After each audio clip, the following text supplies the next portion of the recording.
present now. So please don't click on the present now button.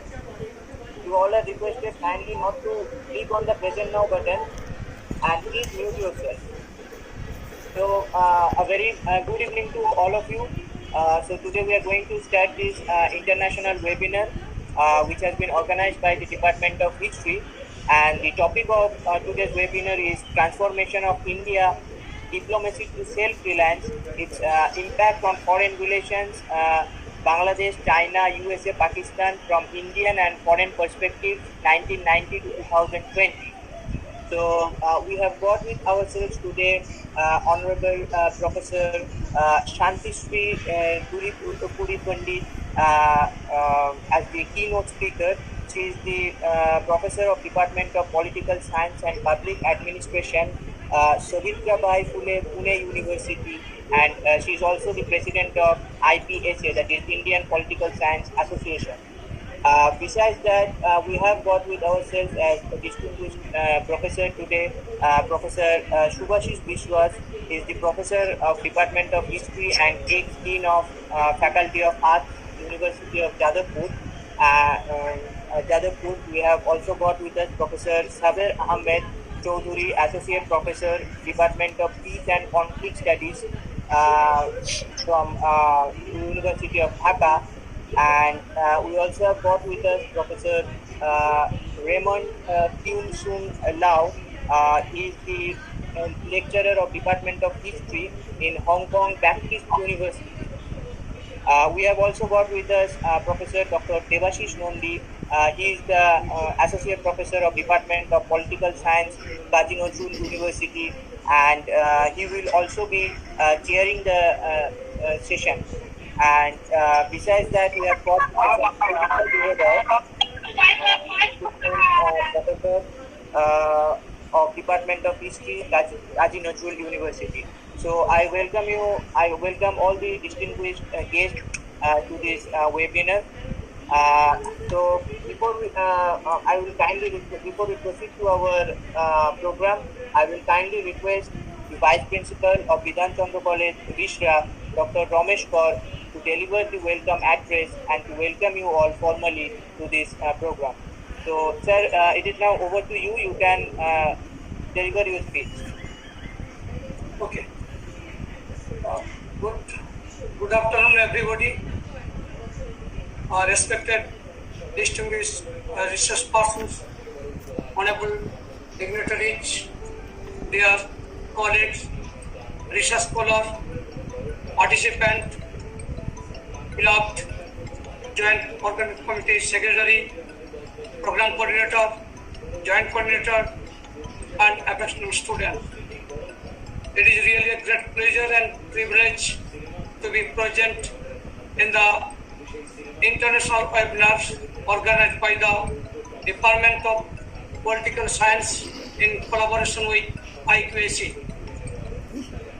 Being the head of the institute, I must congratulate the teachers of the Department of History, especially Dr. Samindra Mohan Biswas and Dr. Mitali De, as they have taken initiative to organize the international webinar.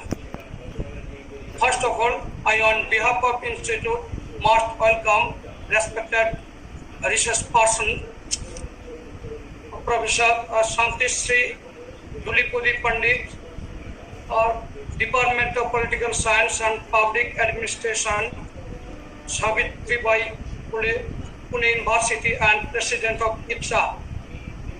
Professor Devashish Nondi, Associate Professor, Department of Political Science, Kazi Nazrul University. Professor Subhashish Biswas, Professor, Department of History and ex-Dean Faculty of Arts, University of Jadavpur. Professor Sabir Ahmed Choudhury, Associate Professor, Department of Peace and Conflict Studies, Faculty of Social Science, University of Dhaka. Professor Raymond Thun Lau, Lecturer, Department of History, Hong Kong Baptist University. Professor Priyanka Buhorai, Assistant Professor, Department of History, Kaji Nazrul University. I would be immensely grateful as they have responded to our invitation despite their busy schedule. I convey my best wishes to our governing body president and all governing body members for moral support to organize the international webinar. I really and frankly express my pleasure that we have got some highly energetic and enthusiastic faculty members, and they have been trying their level best to arrange various thought-provoking seminars on the virtual platform. I do hope that our participants would reap a sound harvest from the day's discussion. I firmly believe that the day's discussion will be interesting and interactive one. The survey of the day's speech and reciprocal discussion, I do hope, will further illuminate the minds of the teachers and taught. I wish a warm success of the day's webinar. Once again, thanking you all. Yeah, thank you, sir, for your welcome address. So now we will start our program. So I will kindly request Professor Shantishuri Dhulipuri Pandit. Madam, you are kindly requested to present the keynote address of today's program. So now, Madam, it is over to you. You can deliver your lecture. And before that, I will kindly request you to unmute yourself because at the moment you are mute. And once again, I will request all the participants to not to click on the present now button.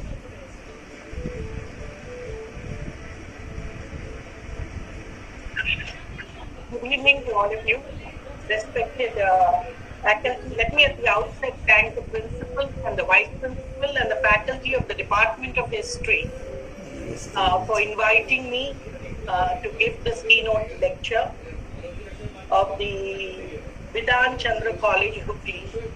I also thank Professor Debashish Nandi of the Qazi Nazrul Islam University for introducing me to all of you. Basically, when we look at India's foreign policy in the post-Cold War period, was there a paradigm shift? The question is yes, both internally and externally, there was a paradigm shift. Externally, the reason was in the 1980s, the former Soviet Union, which was or whom we were closely aligned during the Cold War, dropped us like a hot potato in 1986 when Gorbachev made the statement of China only. And this, to a large extent, orphaned India in South Asia. Why does India, see, basically India is not a great power, meaning a great power is somebody that has a global reach. I would rather put India as a swing state. We are a global swing state. Global swing states are what? These nations can deliver a large geopolitical payoff because their approach to the international order is more fluid than established powers. Number two, the choices they make about whether to take on a new global responsibilities, free rides on the efforts of established powers, or complicate the solving of key challenges may together decisively influence the course of world events. So I believe that India, whenever it joins a major power, either China, now the question is between China and the United States of America, whichever side India joins, that side will have a swing of benefit. So I would rather look at India in the post-Cold War period, not as an emerging power or a rising power, but as a global swing state that makes for great influence. The other issue that I would like to flag to most of you scholars here is that Indian foreign policy discourse frames the world order in accordance with India's own national experience and national interests, and thus seeks to upheave India's identity to a position from where it can respond to the universal or the global political community. This notion of Indian exceptionalism constitutes the effective dimension of the discourse that obscures the absence of an extra discursive foundation which national identities bring in. So foreign policy of India is basically situated outside the Western scope. Why do I say it? Especially this is more so after the post-Cold War. So if you see, basically, I would like to flag off some of the things that we can discuss. One is the concept of, as all of us have seen, the concept of Vasudhaiva Kutumbakam, that the world is a family. This idea is that of the universal, and in Indian, India's foreign policy, we have tried, for example, Modi's concept of involving the diaspora. The diaspora or Indian diaspora abroad is looked upon as an extended family. The other is the concept that India is a pluralistic, democratic, secular nationalism. We are not for any type of identity, politics based on religion, language, or any other identity. And we also accept universal principles. Unlike China, we do not say that human rights has an Asian foundation. We accept universal human rights. So you see here very much the idea of ekam sat vipraha bahuda vadanti. The truth may be one, but there are several paths to it. So we accept plurality, the celebration of diversity at the international level. The third idea that I would like to bring to you is the concept that India and China, or even Russia nowadays, they do not say they are nation states. The new concept with Martin Jacques has come is civilizational states. The concept, that is why India's identity is more as a civilization. So is the Chinese civilization. So this concept of a civilization state, a discourse that has to be built up. And we cannot go with any of the half-baked narratives that put us into other narrower narratives. So I would rather flag also the concept of a civilizational identity when Indian foreign policy will have to. So it has to be inter-civilizational. So half readings and imposed narratives have to be reassessed. And here I would rather basically say the discourse of the, we can even call the post-Cold War as the post-Nehruvian order. The post-Nehruvian order, as most of us see, is there is a continuity. It's wrong to say that Indian foreign policy has totally changed. There is change, but with continuity. And if you see here, to a large extent, this discourse draws on the established tenets of India's foreign policy, such as non-alignment, but also goes beyond them. Instead of embracing the neoliberal worldview as often suggested, Indian policymakers rather sought to redefine existing foreign policy frameworks and adapt them to the globalized Cold War order, or also what you call the post-Soviet order. If we look at clearly the period that started this paradigm shift, why do we call it a paradigm shift? Because please remember, when we call it a paradigm shift, we have certain issues that we are trying to flag here. The very first Prime Minister was from the Congress Party, a minority government of P.V. Narasimha Rao, whose centenary year we are celebrating this and the next. And the least, established or accepted Prime Minister of the Congress. And according to me, the most successful Prime Minister from the Congress Party. If at all there was a paradigm shift, it is he who made it during this period.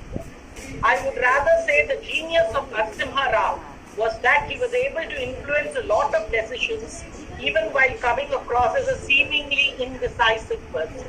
And there is a strong evidence for this, especially if we flag the issues that he brought in. What are the accomplishments that he made, which even today, in the post-Cold War, we are able to do, using it for foreign policy as tenets? One is liberalizing the Indian economy. In the years leading up to the Rao's reign as Prime Minister, India's foreign debt had skyrocketed to 72 billion, which was then the third highest in the world. The balance of payments crisis had reached such frightening levels that India did not even have the necessary reserves of foreign currency to support any further imports, especially oil. India was compelled to mortgage 20 tons of gold for 240 million just to keep the Indian economy above water. Coming into office in 1991 with a minority government, Rao and his finance minister, the future PM, Manmohan Singh, according to me, he was much more successful as a finance minister under P.V. Narasimha Rao, undertook landmark policy decisions which spurred India's tryst with economic liberalization. His governments led a real dent on the red tape that long held Indian economy down. And if today most of us see, without the requisite political leadership to undercut the legacy of India's socialist economy, there is no way liberalization will happen. This is probably the greatest achievement. Next was framing India's look east policy. See, earlier, whenever we used to have discussions with foreign experts, they said your obsession with Pakistan. India's foreign policy was nothing but Pakistan, Pakistan. But for the first time, you have the framing of India's look east policy. Today, it has gone into look east and act policy, and even the Indo-Pacific. And now we have the Quad, which is a scheme that is coming in to contain China, with Japan on the other side as well. So if you see under this, New Delhi for the first time endeavored to strengthen the engagement with the ASEAN. The move also serves India's role as a counterweight to China's strategic influence in the region. Please understand that it is not true that this is the first time India is looking east. The great empires of both Bengal, South, those who, if you invert India's map, you know that we have a huge coastline.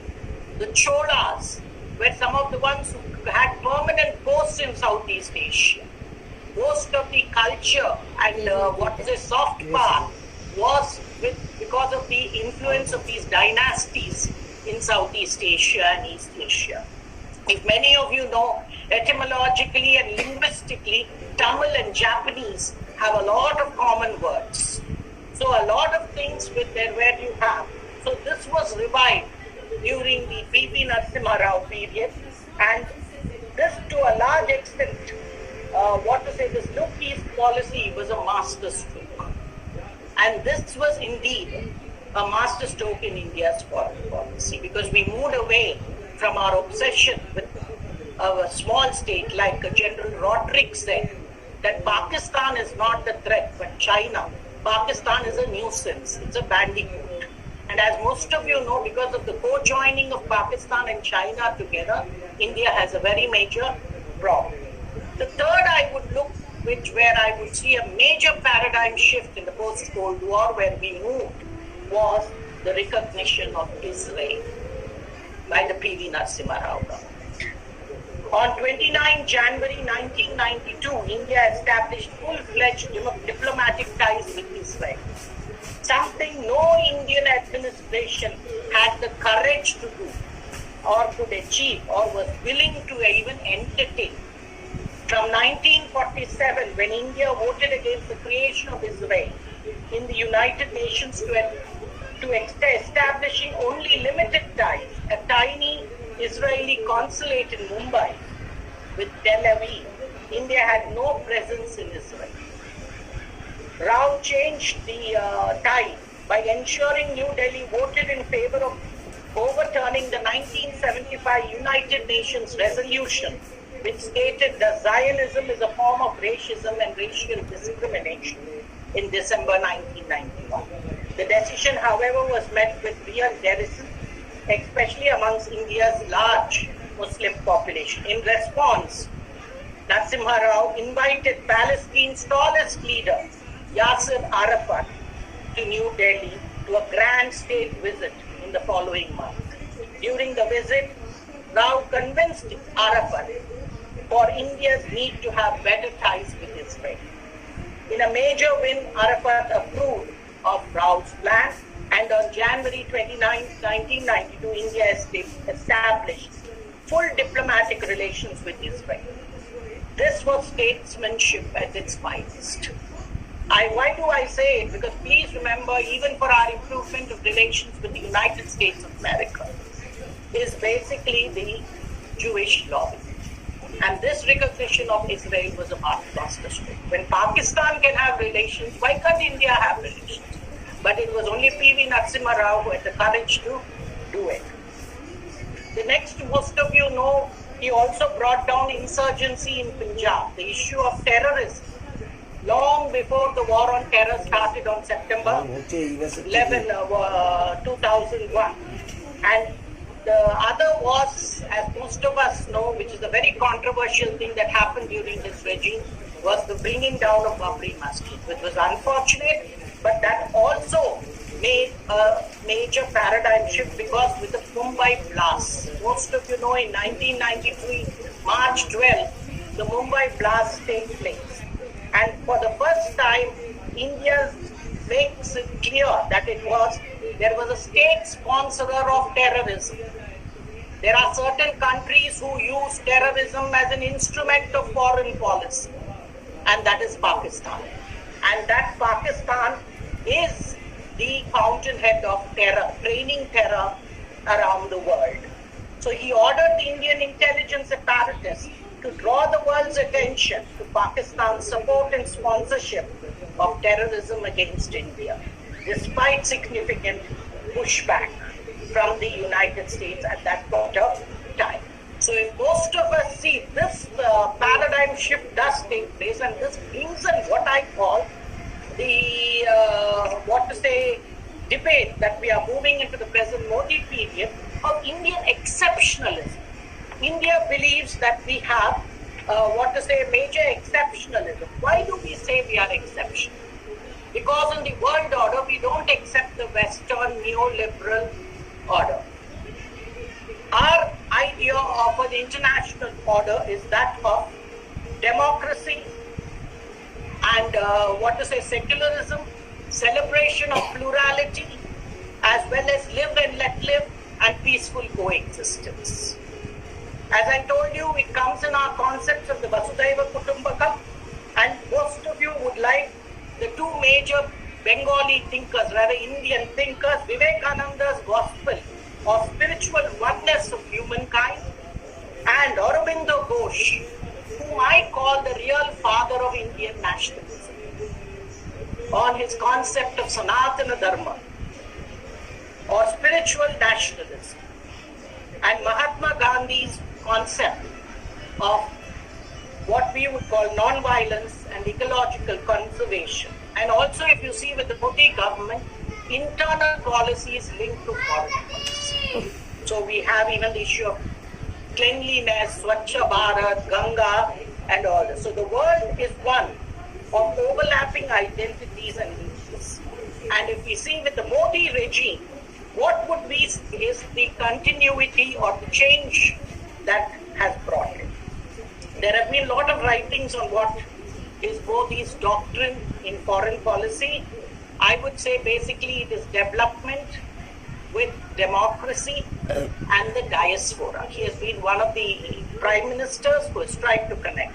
And according to Anirban Ganguly, he says there are 5 support pillars, and he calls it the Panchamrut. First is, he says, Sanman. What does India want as in exceptionalism from the global order? Dignity and honor. And the uniqueness of the Indian civilization, very much in the vision of Swami Vivekananda. Second, Samvad, greater engagement and dialogue. Third, Samruddhi, shared prosperity. Suraksha, regional and global security. And finally, Sanskriti Evam Sabhyata, meaning cultural and civilizational outreach and soft power engagement. Let us even take our relations with Southeast Asia. We have never been an intrusive or an offensive power. Even during the period of the Cholas, they never captured. They were only cultural and trading posts in Southeast Asia, which influenced this culture.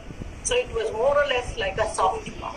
So if you're talking of Indian foreign policy today, there has been a change with continuity. We do continue many of the principles that we had from the Nehruvian period, but there is a huge change. And I have told you this change first comes with India becoming a stronger economy, meaning that internal development or internal progress is extremely important to have a stronger foreign policy. A foreign policy where we will be taken extremely seriously. And to a large extent, as we have seen with the Modi period, this shift has come in. And in between, I didn't speak about both the Vajpayee and the Manmohan Singh periods. We did make a shift in our camps. India went from strategic ambiguity to strategic clarity with the Shakti tests. Because our 1974 nuclear test did not prove us as a nuclear power. Many countries had doubts whether we really had a bomb or did not. Most of you know that the Shakti test brought in thermonuclear tests. And unlike Pakistan, we don't have our bombs on the shelves. The whole world accepts that India has a huge science and technology base and infrastructure, which is very, very vital for any country's development. And that is why in 2007, India was more or less accepted as one of the states with this we have the US treaty, which was a very vital shift. Now the question comes with the Ladakh and other issues, is India going to move into the American camp? There is a lot of stories that China is extremely worried that India should not become an ally of the United States of America in Asia. But do we have it? We are a swing state. We are not as powerful as China is. China is a major power. China has shown that it wants to become, it is already a major Asian power, and it wants to challenge the United States in the global world. And it wants to be a global power.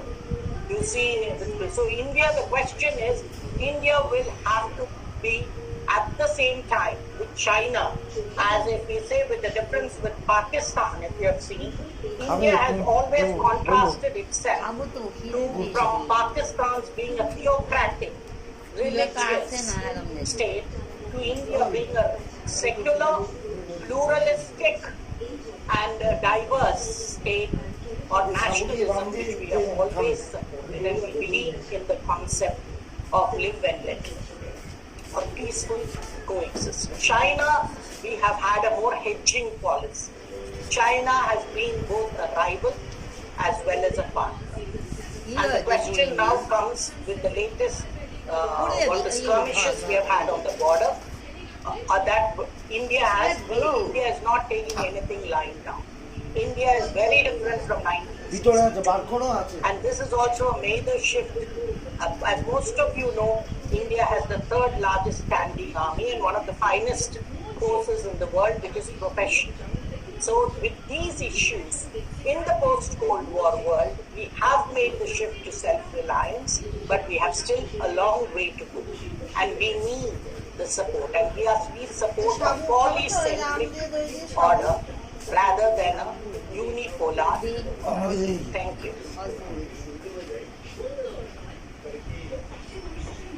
Thank you, ma'am, for your wonderful keynote speech. So now we are moving to our panel discussion session. So I kindly request Dr. Devaki to take over the microphone from me, and we will be sharing this session. So sir, it is now up to you. You can proceed. Thank you, Dr. At the outset, I would like to convey my special gratitude and special thanks to the organizer, especially the governing body of BC College, Rishra, and respected Vice Principal Sir, Dr. Ramesh Kaur, and the head of the Department of History, Professor Somindra Mohan Bishwas, and other faculty members of the Department of History, and rest of the faculty members from different departments of BC College. I have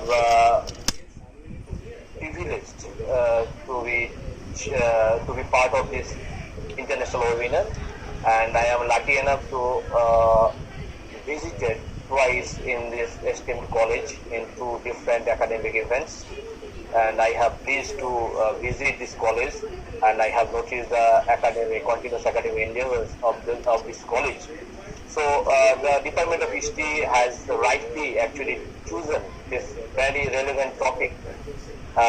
This is because India is a crossroad to exercise its foreign policy since 1991, actually in the post-Cold War period. There are many questions have raised about the India's foreign policy in the post-Cold War period. Whether India has been able to actually reframe its foreign policy to deal with superpowers, whether India has been able to reformulate its foreign policy towards South Asian neighbors and its northern neighbors, China. How the India is dealing with the Indian littoral states, Indian Ocean littoral states, how India is combating with international terrorism, and what economic policy India should continue to sustain in global politics, and how India will establish as an emerging, as a global power from an emerging power in the global politics. So I think we have today a very good panel, and we have already heard the lecture from an eminent academician in Indian foreign policy, Dr. Shantishri Pandit. She has actually given a broad outline of India's foreign policy in the post-Cold War period. Now we have 4 renowned speakers. Professor Bcc Rishra is a professor, Department of History, and he was a former Dean of Arts of Jadavpur University. And Professor Sabir Ahmed Chowdhury, Department of Peace and Conflict Studies, Dhaka University. Professor Raymond Liu from Baptist University, Hong Kong. And we have my colleague, esteemed colleague, Dr. Priyanka Rai from Department of History, Kazi Nazrul University. So we are eagerly waiting to listen, sir, from Professor Bcc Rishra. Sir, please, on behalf of the organizing committee, I am requesting you to deliver your lecture.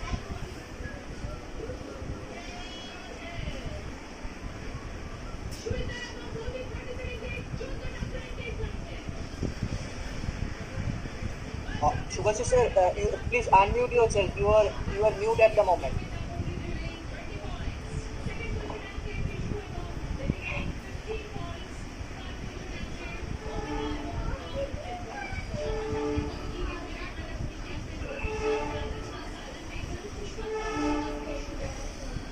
Sir, there is a symbol of a microphone, so you just click on that.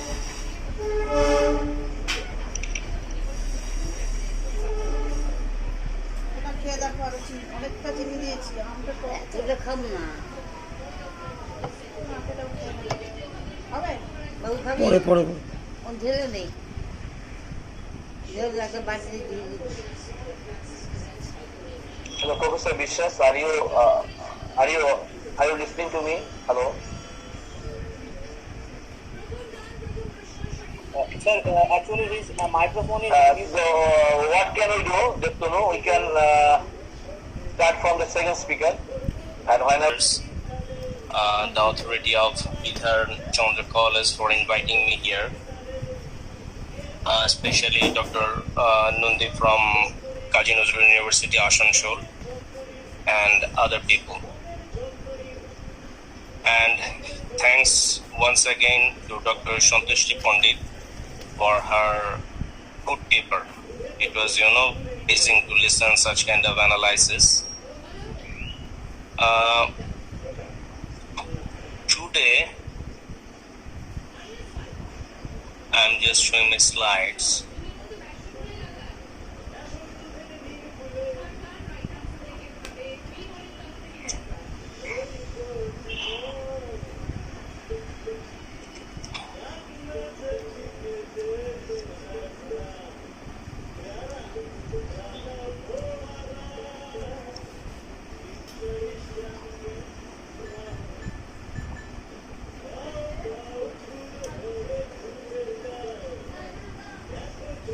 Can you see the slides? Yes, sir. Yes, sir. Okay. So the slides are not that organized, but busy with so many webinars and other things. So, transformation of India, diplomacy to self-reliance and impact on relations with Bangladesh from Indian and foreign perspectives. And from the keynote speech of Dr. Santushti Pandit, we are clear about the self-reliance model of India and the diplomatic relationship and others. Especially in my presentation, I would like to cover on the relationship with Bangladesh, the diplomatic relations and others. And all of we know that Bangladesh is surrounded by India from three parts, and it's very important for the cooperation, good relationship, and strategy. I would like to start, and all of you know that India and Bangladesh share a common culture, history, and language. And the longest boundary is with Bangladesh, which is very important for strategic relationship. And in terms of calculation, please, very important. I'm not going to the history. I'm just briefly saying something for some participants are from not from India.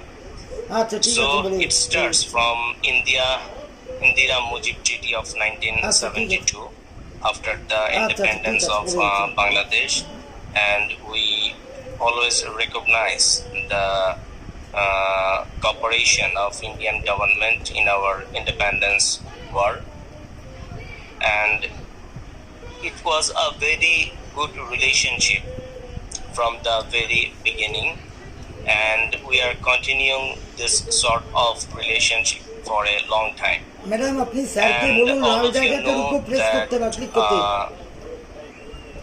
বলে এবার দেখুন কি আসছে কিনা common membership SAARC, BIMSTEC, IORA, the Commonwealth, NAM, and আপনাকে তো আগেই বললাম আর কি মানে যে আপনি বলে দিন others.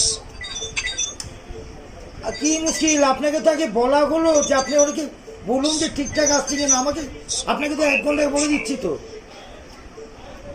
So সেটা আপনাকে তো বলাই হলো 4:30টার মধ্যে বলা হলো তো আপনাকে this common membership matters because এখন তো আপনি তৈরি করেন and we can share and exchange our views in different forums when we are engaging different sort of things. For India, Bangladesh is important, and this relationship is important for many reasons.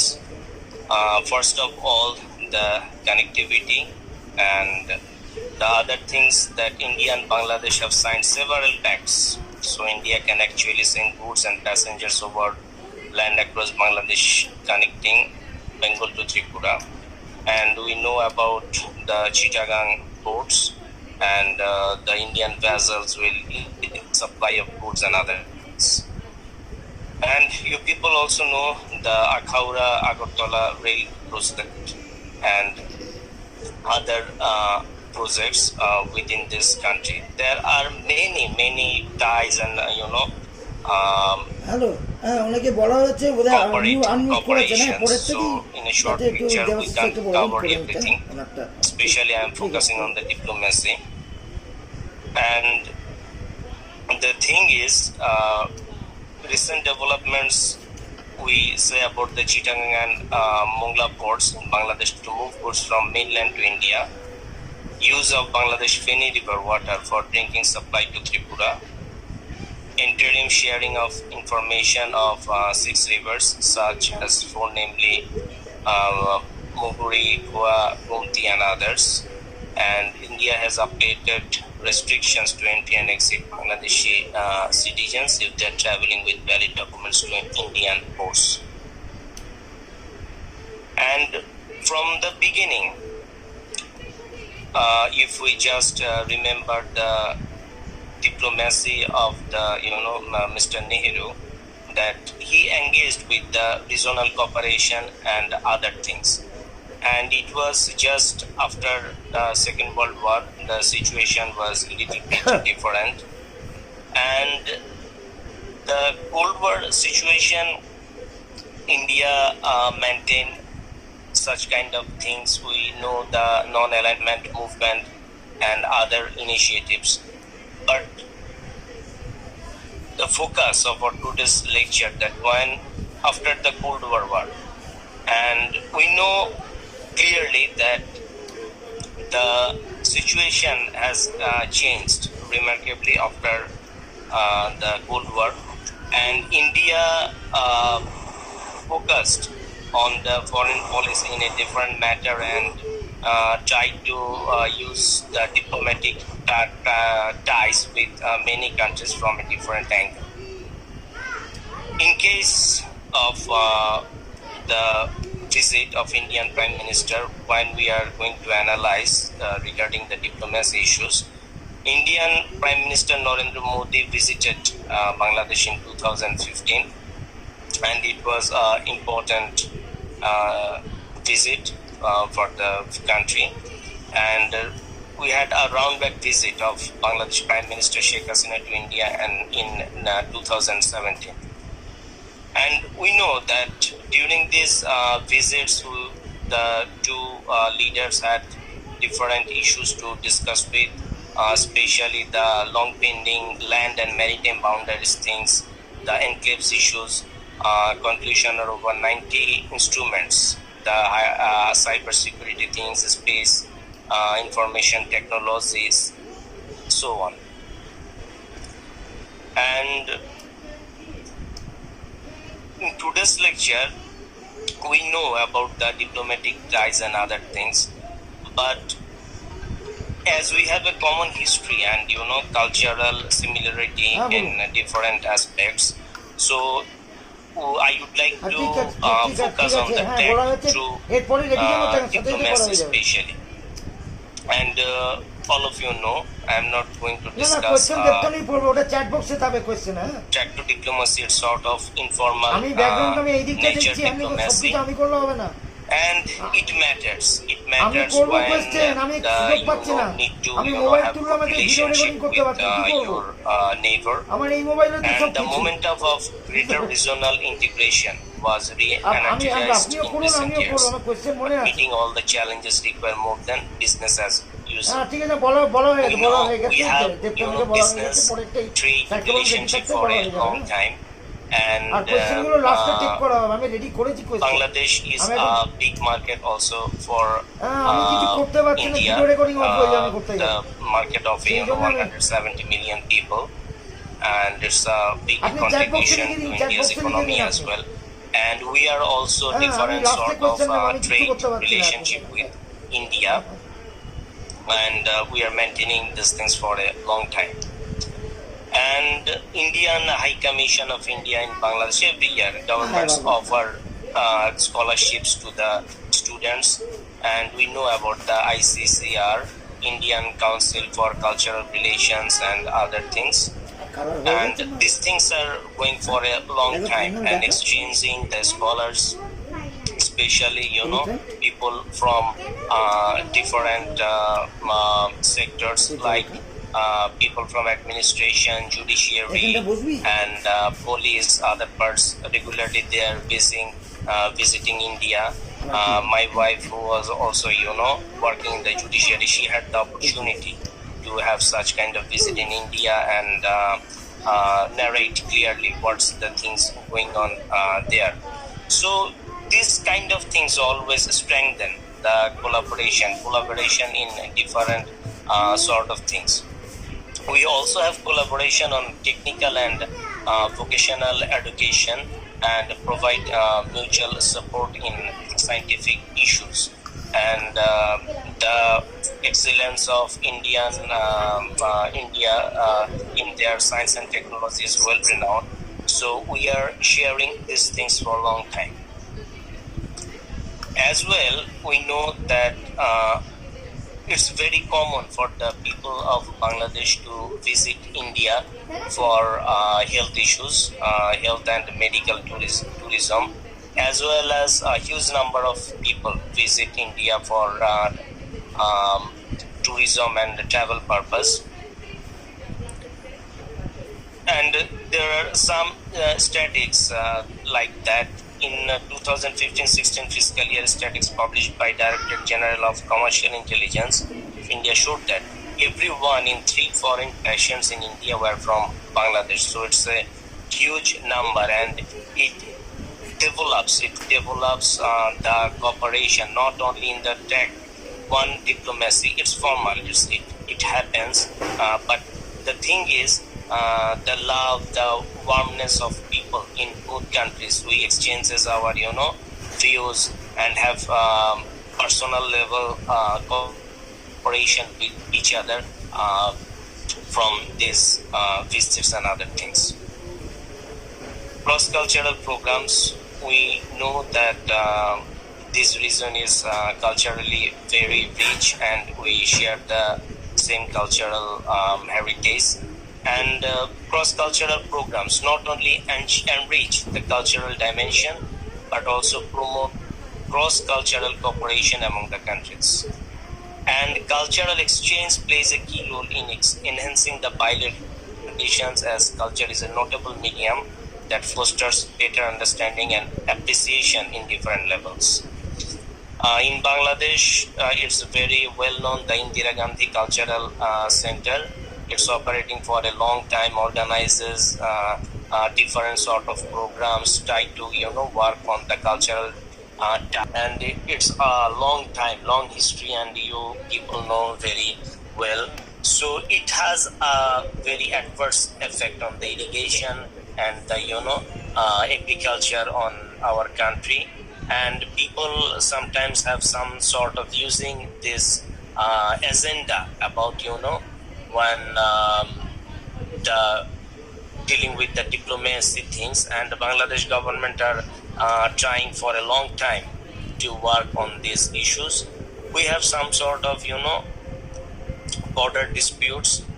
Regularly it's happening in the border areas between the BCB and BSF. But the good thing is that with minimal intervention, in most of the times we can solve these things.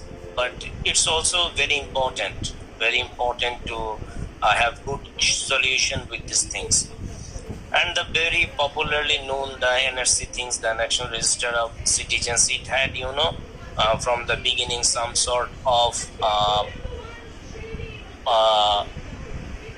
queries and what is happening there, with what will be happen. And sometimes when few political leaders are making some sort of statements which may be political statements or for the popularity of that person, I'm not sure. But the thing is, some sort of in the diplomatic channel we saw when these issues were around. And the other things, the Rohingya issue, and very well that Rohingya issues we are facing for a long time, and it's mostly for the humanitarian reasons we are facing. But when it's in the question of regional phenomena, and when you have some sort of come to the very good conclusion of some sort of activities, so Bangladesh always expect very good cooperation from India, especially in the international forum, to raise voice with Bangladesh to solve these issues, because it's the problem of other countries where human rights situations are violating every day in Myanmar. But the thing is, Myanmar is not recognizing such kind of things for a long time. So we need to work, all together, the other countries of South Asia as well, to raise voice against Myanmar to solve these issues. And these kind of human rights violations, whether it's the role of any country. So we need to fight together to come up with a good conclusion, and which would be very helpful and good for the cooperation of the region, and we can stay like brothers, and the mobility and the prosper trade, other relations which we have a long time, we can work on this issue. Thank you everyone for hearing my lecture with patience. Thank you. Yeah. Yes. Yeah, I am Bcc Rishra from Professor of History, Jadavpur University, and former Dean. And is my voice clear? Yes, sir. Yeah, clear. Yes, Okay, sir. thank you so much. Actually, the entire thing was muted because Okay. I'm looking in the television half an hour back that the border conflict between India and China is now muted, and they want a voice from some speakers of the United Nations, and United States also voiced very strongly in this particular issue. Second important thing is that the other papers before me is the paper from the Department of Political Science. But I will start not in the period of 1991, that is the post-Cold War period, but much earlier, in 1947, because we know very little about the period, and the first papers have dealt very critically and efficiently the period in this particular era between 1990 and 2000, that means the present year. Actually, the methodology of teaching and learning of political science and history is quite different, slightly different. In the international relations, there is Professor Arun Bandyopadhyay and many other people who wrote about the issues very clearly from the perspective of international relations. But from the perspective of history, or when Bipan Chandra, Aditya Mukhopadhyay, Ram Guho, Shekhar Bandyopadhyay, and others writing, their perspective is quite different, because they are searching why the relation between the countries is culminating and changing, rather than describing the situations and looking for the future of the situation in this concept. In the time of independence, the first important question to Nehru was, and also Vallabhbhai Patel, and also to Mohandas Karamchand Gandhi for a short period of time for the settlement after the independence. The first important thing that took place at the time was borders and partition. The borders in East India and West India. Border between Pakistan and India and East Pakistan and India. And they tried to concentrate with this problem of communalism particularly. Gandhi spread his time in Noakhali and also in Calcutta in the time of our Independence Day of the 15th August 1947. And he was planning to go to Punjab before he assassinated by Nathuram Godse, Nathuram Godse in a religious prayer. So Gandhi's ideas about the diplomatic visions of India is not very clear from even his 99-volume autobiography, Direct Vision, but their economic economic ideas is very clear, which was partially taken by India when they made their constitution and drafted for the first foreign policy, not foreign policy, first policy for economic growth. So this period, there was the turmoil, and the two major leaders was Jawaharlal Nehru and Vallabhbhai Patel, who had not very good relation between themselves. Only they joined in the meeting for the morning of Gandhi, and then they met cheerfully, forgetting the earlier crisis, particularly with Pakistan and the borders with them. Very specifically, I am doing some countries which came before this time, the relation with India. The relation was extremely poor with Pakistan, even in the days of 1947, 16th and 17th August. The relation was critical because of two major issues. The first major issue was Jammu and Kashmir, and the second major issue was East Pakistan.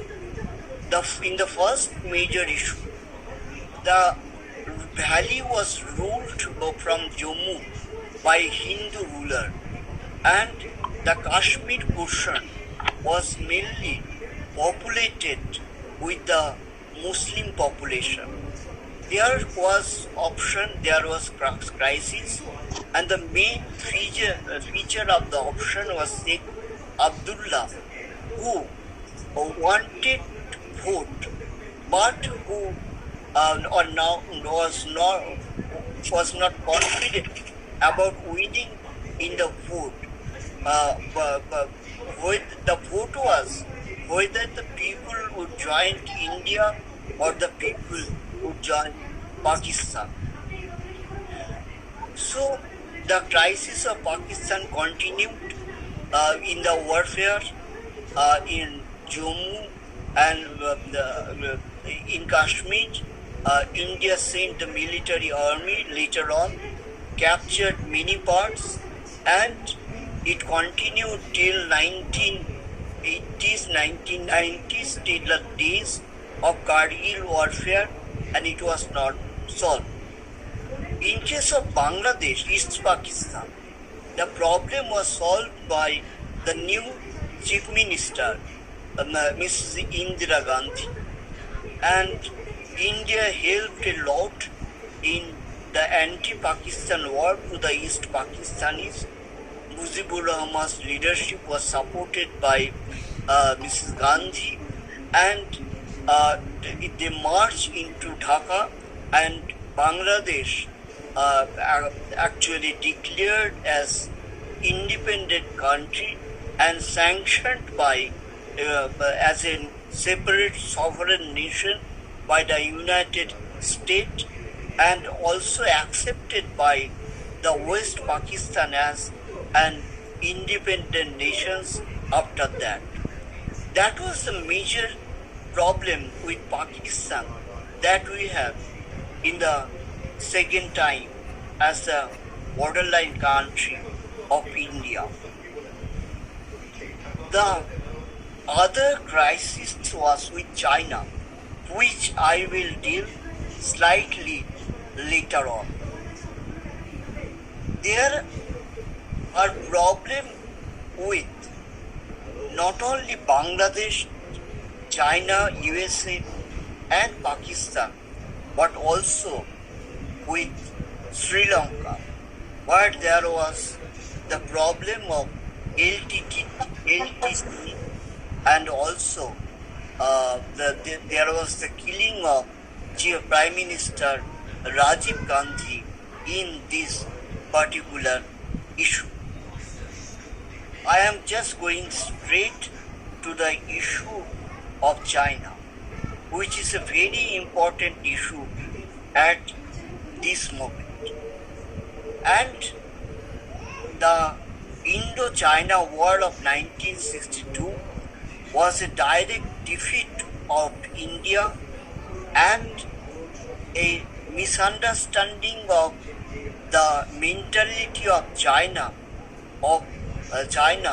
by Jawaharlal Nehru, the then Prime Minister, and very weak Indian army at that time, which army has no nuclear weapon. The problem continued, and the problem continues till now, and will continue maybe for a certain time. In relation with China, there was the Chinese attack in the Tibetan border.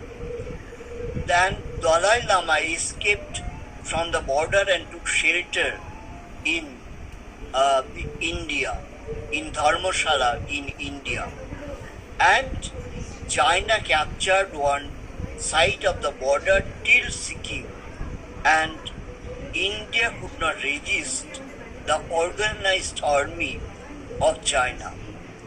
And there was the influence of China ideologically also, because China was a communist state, and there are certain groups in India who were actually supporters and communism and believer of the communist development as a national power in India.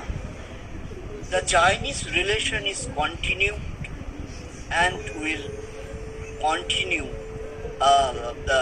till the next few months, more and more importantly, and years. In terms of relation with USSR, there are two important issues. Certainly in the days of Vajpayee, the relation has different improvements. But before that, in the days of Indira Gandhi and the days of Nehru, and later in the days of Narasimha Rao, this Prime Minister has certain relation with USSR. But the relation was always one-sided. As India, till the Green Revolution, was the country who was ever dependent of the import of Chinese food crops for the reason of feeding of the people.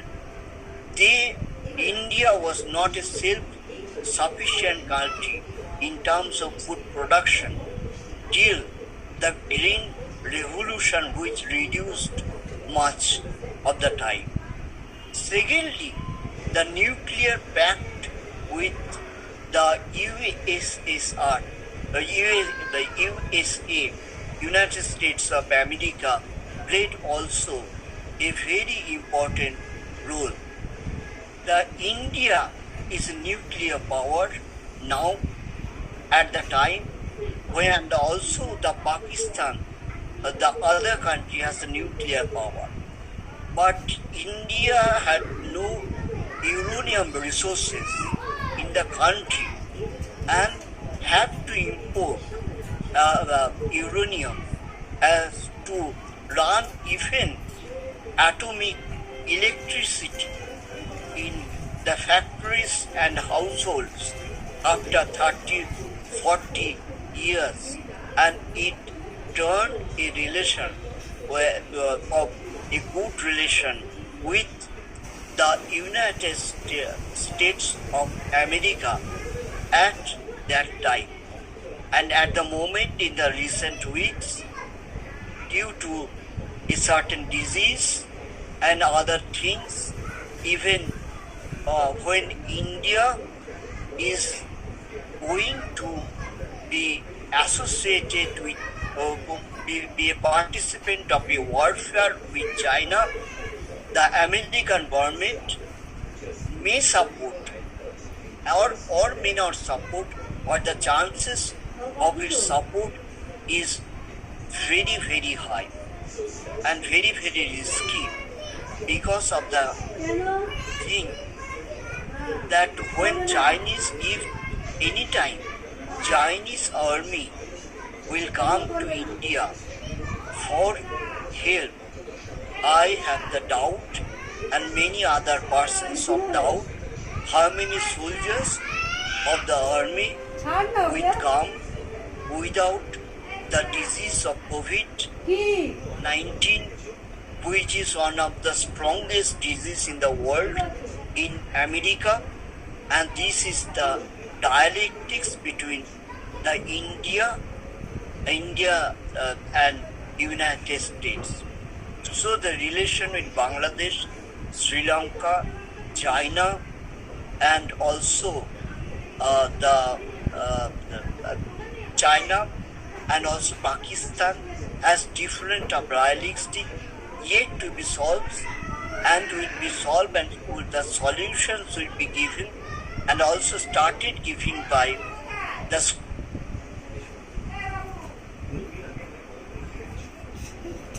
শুনতেও দেয় না কিছু না। আমি কাছেও দেয় রে।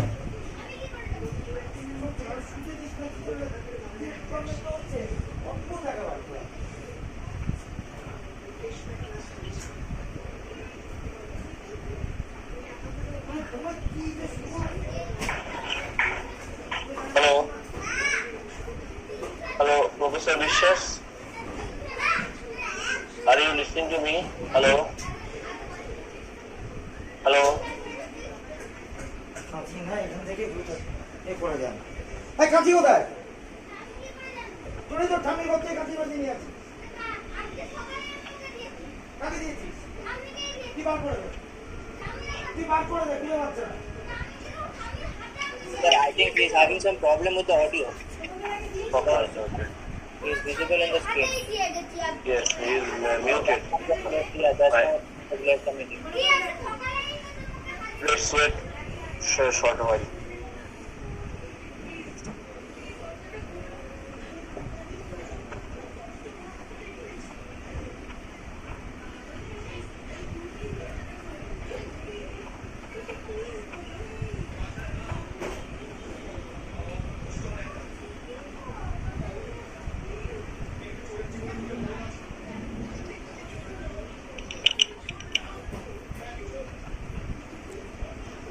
কি হলো গো ব্যাপারটা?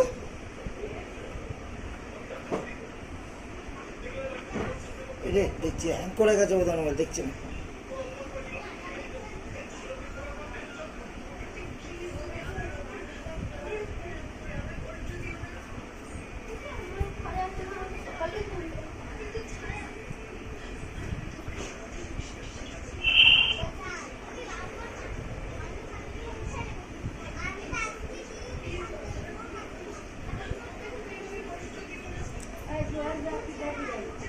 স্যারের কি হলো? স্যারের কি হলো?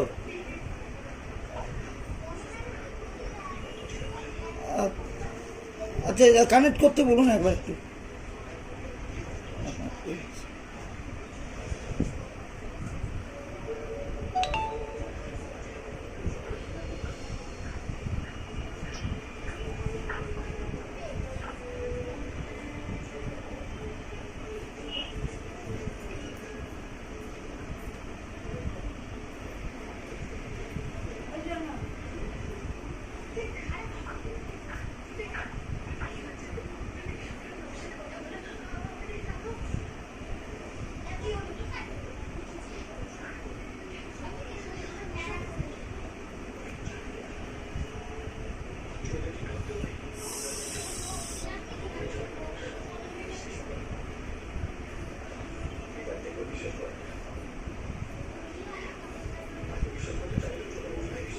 Hello. Hello, Professor Vishwas. Hello. Sir, I think he has not joined us here. Okay. Sir, I think he's having some technical problem. I'm calling him. Okay, please come in.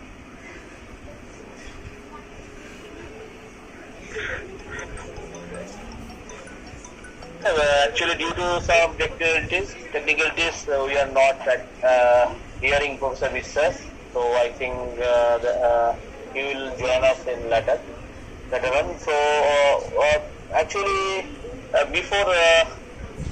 before saying something about the lecture of Professor Sabar Ahmed Chaudhary, Professor Vishwas started. So at first, I would like to convey my special thanks to Sabar Ahmed Chaudhary for his excellent lecture. He has touched upon all aspects of Indo-Bangladesh relations, right from the boundary problem and the historical background, cultural affinities between the two countries, long boundaries between the two countries, and how the Mujib-Indira Treaty of 1972 actually had made the base of Indo-Bangladesh relations, how some difficulties have been faced.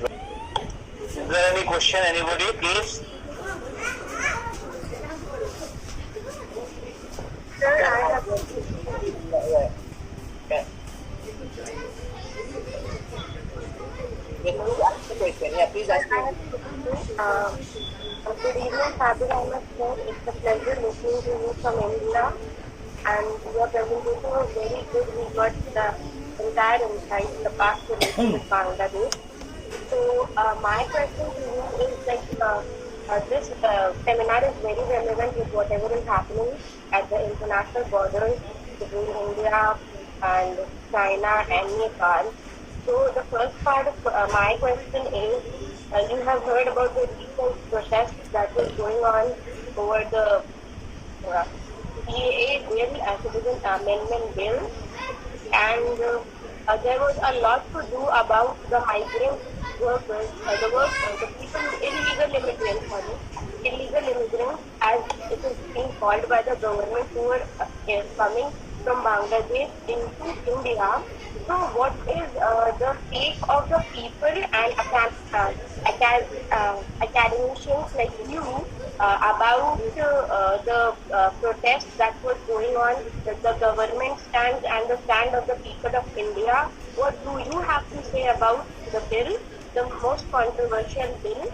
And my another question is, yes, of course, what is right now, we are the current thing in the international scenario is that Nepal and both China are on a same side against India, because we have border issues with Nepal of the Kala Pani issue, and then there is some issue with Sri Lanka as well regarding the funds. Sri Lanka is unsatisfied with the funds. So these three very crucial neighbors of ours are right now not in favor of India. So what will Bangladesh do right now? Is Bangladesh in favor of India? Is it going to play some key role in negotiating with the other countries like China and Nepal or Sri Lanka, or Bangladesh is going to stay neutral this time? This is is my question. Thank you. Okay. Thank you. Any other question?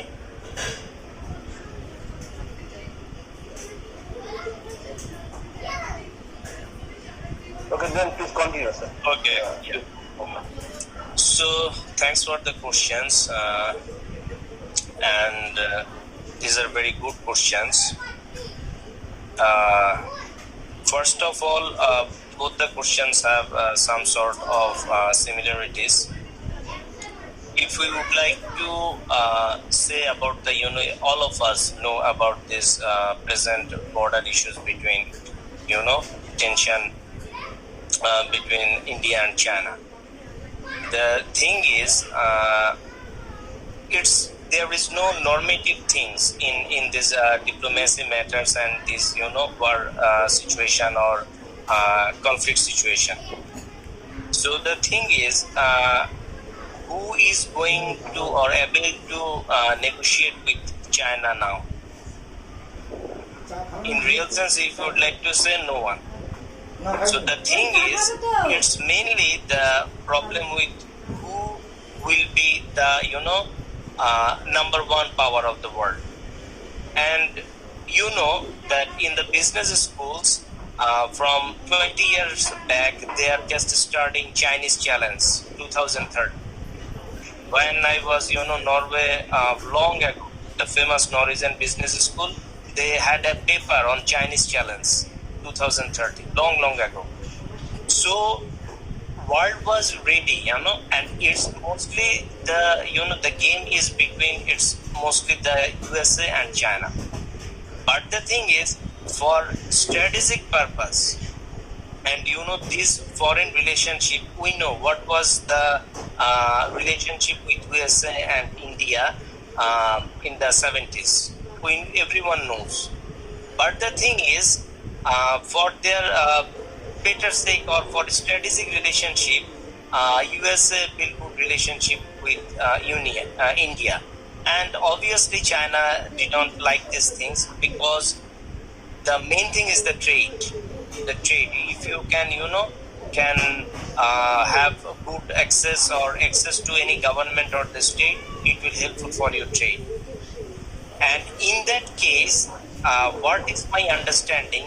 That the stability of South Asia is very important, and sometimes I think differently because I worked on the homogeneity, and I always believe in similarity. So we have homogeneity in culture, and the thing is the difference between in South Asia, it's mostly political, the religious difference and other things. But from my understanding and the relationship or cooperation with all other people, that we don't have any problem in the general level, citizen interaction. But the thing is, divide and rule policy, it works in 1947, and it continues, and we can't blame anyone who is duty or did this and that. But the thing is, it's not good for the advancement of South Asia, because it's very important for us to ensure the stability of South Asia, and SAARC and a forum like SAARC should functional. And it's very important because here we need to make accountable every nation for the trade, for the commerce, and for the regional cooperation. And if we have a very good understanding like other regional cooperations, then it would be very helpful for everyone, because it's a huge market, the South Asia. So it's important. And it's usual in the globalization, every country need to expand their trade and commerce and having good relationship with other countries. Relationship matters, especially in the case of trade. So India is our long trusted friend. The government still have very good communication, and but the thing is, always other countries. We in our country we have also investment from UK. We have also huge investment from USA. So it doesn't mean that we are not, having good relationship with India or others. Still, we have a good relationship, and we need to continue this relationship because for the geographical location, for the strategy, and for the other things, it's very important for us. And I told you about the fight against terrorism, the security issues, and other issues. So these things gonna to happen. But the thing, other countries always would like to have, China is also expanding and trying to have some sort of country in Africa. So they are also, when you want to be a global power, usually states took this kind of initiatives. They, build for their own sake, build good relationship with Nepal, Sri Lanka, and other things. So it's usual. It's nothing, good or bad. We can say in the diplomacy and foreign relationship things. And the other questions, it's like the international border illegal immigrants. Yes, it's happening. Yeah, it's happening for a long time. We are not sure whether we can say illegal immigrants or not, because you have border security force and other things. But Bangladesh is not pushing these people to go to other countries. This is the main thing. People are, the illegal immigrants are going in many countries. If you are, well aware of, you see many people are going to Malaysia. The concept of Indochina War, a brothership between India and China. Now, when there was a crisis, a great crisis with the Chinese government, and Indians were reacting to it, the relation can be very bad at the time. But what happened before the war of 1962, suddenly Dalai Lama fled from Tibet, and he took the shelter in India, in Dharamshala, with the help of the government. So the relationship actually cracked at the moment, which exposed in the 1962 war. This is the burst of diplomatic mission, and it made it inevitable. The war became inevitable. It is to know that no war in the history, I think, and many scholars think, is without relation, this, and without its inherent inevitability. Even the First World War, Second World War, and if there is Third World War, it must be inevitable with some external factors. Others, everybody want to ignore the war. Nehru also wanted to ignore the war. The Chinese president also wanted to ignore the war. But it happened how it is happening at the moment. There's no relation with Chinese foreign policy, with the Chinese internal development of COVID virus in Hunan province. I think there is a relationship.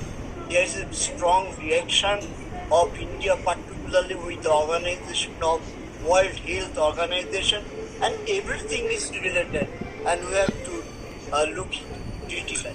Thank you so much.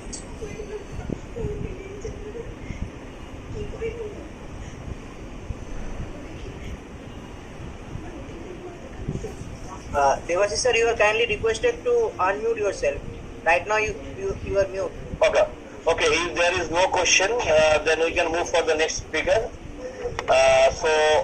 Thank you very much, Professor Vishwas, for your lecture and your answer. Now we can move for the next speaker, Dr. Raymond Lau, Hong Kong Baptist University. He is a lecturer in the Department of History, and he did his PhD from Queensland University, Australia. He had a good number of publications from very reputed journals like Springer, Routledge, and recently had contributed 3 or 4 book chapters, and especially he dealt with Chinese relations with Africa and Hong Kong's political economy, Hong Kong's political participation, mass movement, etc. Very good evening, Professor Lau. Professor Raymond Lau is a very good friend of mine, so we will be enjoying his lecture because he is a renowned scholar, young scholar in South and Southeast Asia. Now, floor is yours. Professor Raymond, hello.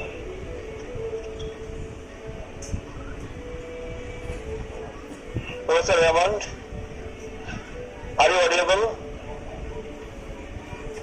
Hello? Professor Raymond, you are please requested to unmute yourself. Right now you are mute.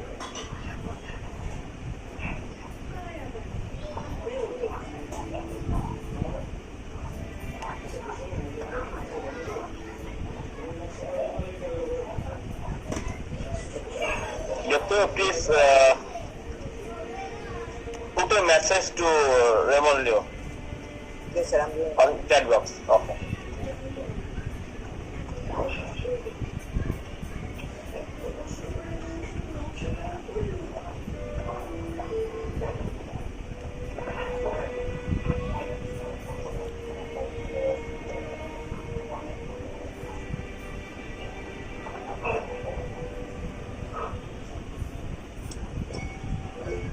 Hey, hello. Hello, yes, Raymond. Yes. I'm sorry, some Sorry. technical issues. I've just encountered some technical issues. Yes. Very good evening. Okay. Yeah, good evening. Yes. Now you can start. Yes. Okay. I'm just trying to sharing my screen.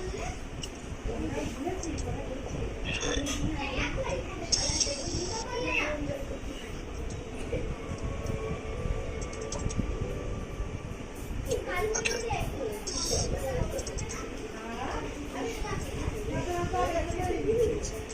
Hey, Jack. Okay.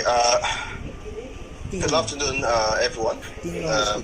Distinguished scholars, professors. First of all, thank you very much for Professor Biswas and Professor Ka for their very kind invitation. I'm really happy to be here on this occasion, joining this very important webinar tonight. Actually, I'm just trying to share my PowerPoint slides. Let's see.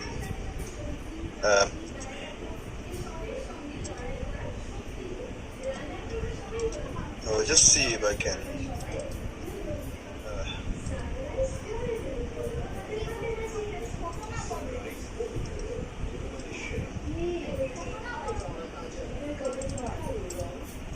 Can you guys see my PowerPoint slides?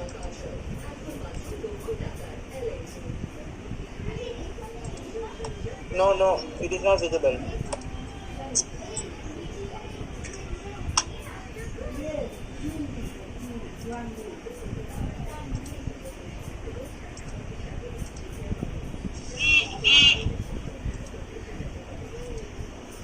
Still not visible?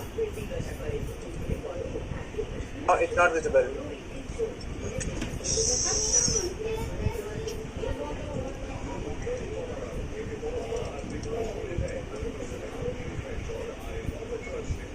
Do you mind if I just log off and then I rejoin again to see if I can share the screen?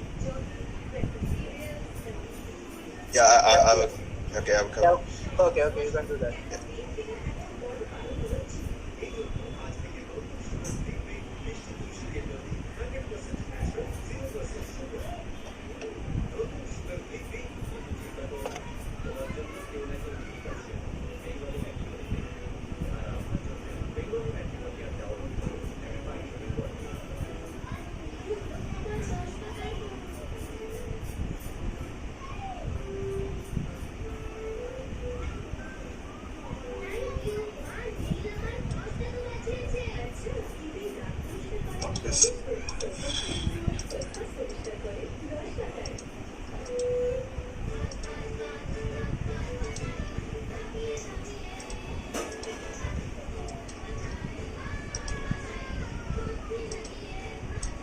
Okay, it seems like I'm not sure why I can't share my PowerPoint slides. So probably I will just start the discussion without the PowerPoint slides.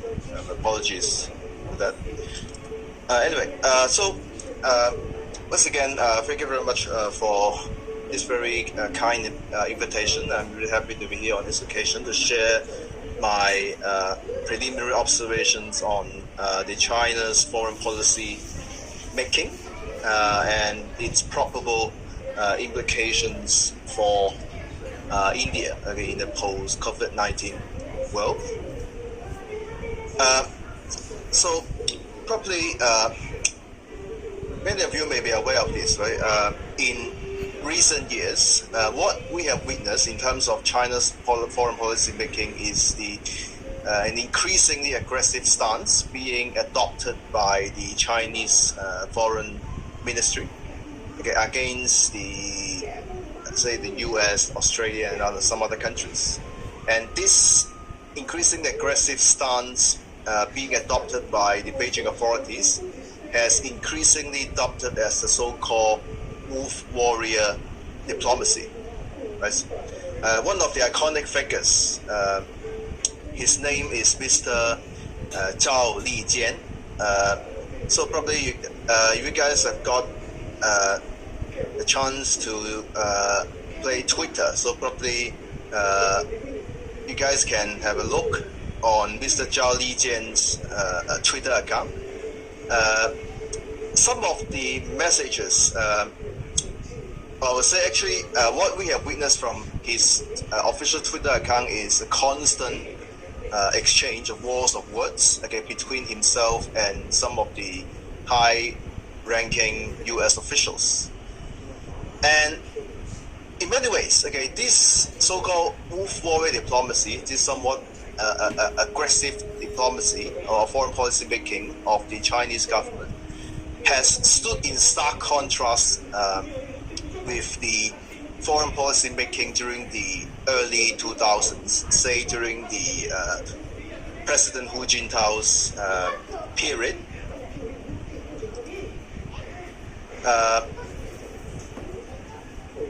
Can you guys see the PowerPoint slides now?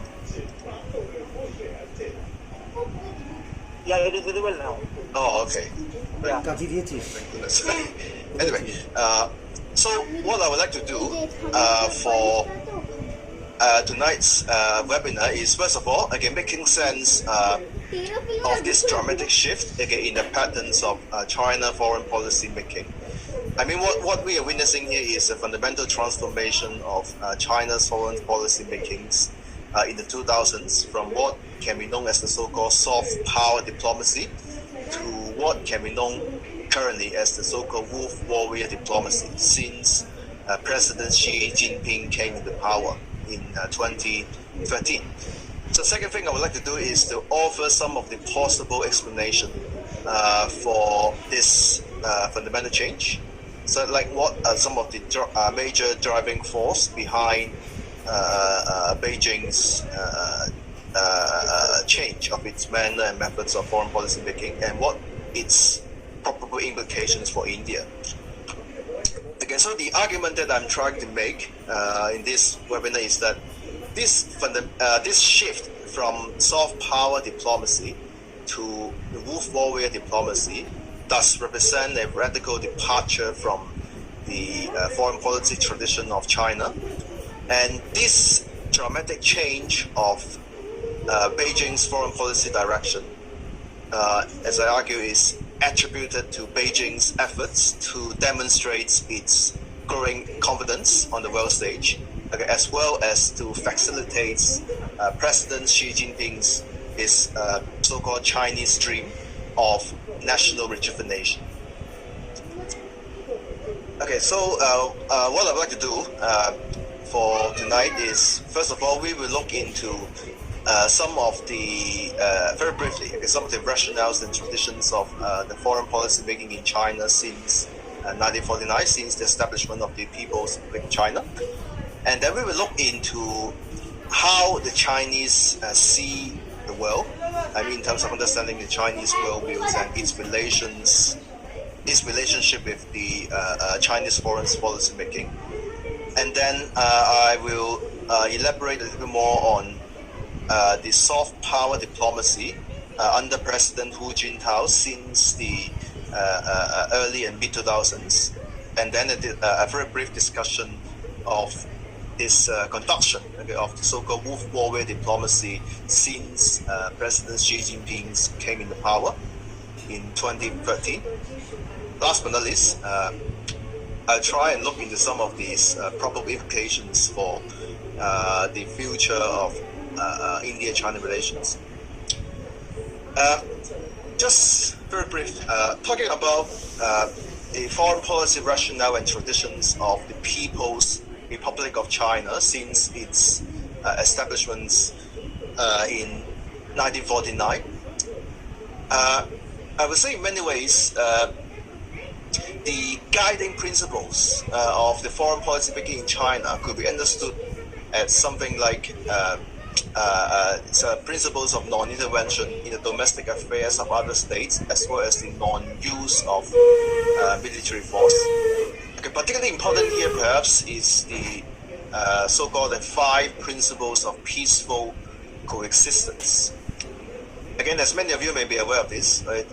This so-called 5 principles of peaceful coexistence, okay, which entails the following 5 core elements: the mutual respect for each other's territorial integrity and sovereignty, mutual non-aggression, mutual non-interference in each other's internal affairs, equality and mutual benefit, and peaceful coexistence. Okay, this formation of this sort of 5 principles of peaceful coexistence has actually a lot to do with China's foreign policy towards India. For example, as we can see, again, these 5 principles of peaceful coexistence has firstly been codified in treaty form, which is being known as the Agreement between the People's Republic of China and the Republic of India on trade and intercourse between the Tibet region of China and India, back on the 29th of April 1954. So since then, okay, these so-called 5 principles of peaceful coexistence has consistently been the guiding principles of the foreign policy making of China. Talking about maybe a little bit more about this rationale and traditions of foreign policy making in China. And here I am quoting again this think tank report being written by Ivan Mendros, a very prominent US scholars. He works for these rank corporations. So in this think tank report entitled China's International Behavior, back in 2009, according to Mr. Mendros, there are 3 lands that may help explaining China's state behavior on the world stage. Land number 1 is the national revitalization. Okay, so the meaning here is, in many ways, China is currently in the process of reclaiming its status as a major regional power and eventually as a great power. Okay, so in this sense, the essential meaning is, it's not about China becoming a great power, but this is about China's efforts to restore its status as a great power like in the past. You can say at least back in the, say before the 1840s. Okay, land number 2 is the so-called victim mentality. Many Chinese, including the people and the government, they tend to view their country as a victim of the so-called 100 years of shame and humiliation at the hands of the Western and other foreign powers. Okay, and this so-called 100 years of shame and humiliation narrative, in many ways, it does still have a very profound impact on the foreign policy making in China. And that also partially explains why when there occurs a transfer of sovereignty in Hong Kong from the British to the Chinese, okay, that was seen as a very significant diplomatic event for China, because in many ways the fact that Hong Kong was being resumed once again under the Chinese control in many ways does represent the end of this so-called 100 years of shame and humiliation at the hands of the Western imperialism. Again, land number 3 is the defensive security outlook. And this in many ways stems from the Chinese fears that foreign powers may try to weaken, constrain the internal weakness of the country. So in this sense, 3 diplomatic priorities could be identified here in terms of understanding the foreign policy making in China. First, priority number 1 is about protecting its sovereignty and the territorial integrity. Priority number 2 is about promoting economic development. Okay, priority number 3 is about generating international respects and status. And again, I'm also quoting the above mentioned think tank report. In many ways, Mr. Menderos has rightfully pointed out that some 6 key narratives here are crucial for us to understand how the Chinese sees the world, as well as how it is related to the foreign policy making in China. First and foremost, narrative number 1, the century of shame and humiliation. Narrative number 2, without the Chinese Communist Party, our new modern China couldn't and wouldn't exist. Okay, narrative number 3, the view of cultural characteristics as being inherent and unchanging. Okay, number 4, we Chinese are uniquely unique, ethnocentrism. And narrative number 5, history is destiny. And number 6, notions of filial piety and familial obligations. Okay, of these 6 key narratives, in our opinion, narrative number 1, 2, and 4 are particularly important here for us to bear in mind in terms of understand this relationship between the Chinese worldviews and the Chinese foreign policy making. Again, we're talking about the importance of ending this so-called 100 years or century of shame and humiliation. A very important but also an indispensable role being played here is the Chinese Communist Party. So that also partially explains why when the People's Republic of China was established in 1949, the official rhetoric being constantly used is about labeling this communist regime as the so-called New China. Because what is important here is about the birth of a new China under the leadership, of the Chinese Communist regime. Under the leadership of the Chinese Communist Party. And also, number 4, we Chinese are uniquely unique. Okay, in many ways, as you guys will see later on, okay, the imperative of highlighting the uniqueness of China and its ways of doing things is particularly important for Beijing's efforts to promote its economic model of development. In recent years. Okay, talking about the conduction of soft power diplomacy under President Hu Jintao. In fact, actually, it was not until the year of 2007 that we have witnessed soft power diplomacy has formally entered the official documents of the Chinese government. For example, it was not here until the 17th of National Congress of the Communist Party of China back in 2007 that President Hu Jintao has constantly highlighted the importance of cultivating soft power diplomacy. For example, this is what he said, and I quote, during his remarks at the National Congress of the CCP. This is what he said, and I quote: "The great rejuvenation of the Chinese nation will definitely be accompanied by the thriving of Chinese culture. We must enhance culture as part of the soft power of our country." Okay, by the same token, in one of his remarks given in 2012, this is also what President Hu said, and I quote: "Okay, we must clearly see that the national hostile forces are intensifying the strategic plot of westernizing and dividing China." So I think in many ways,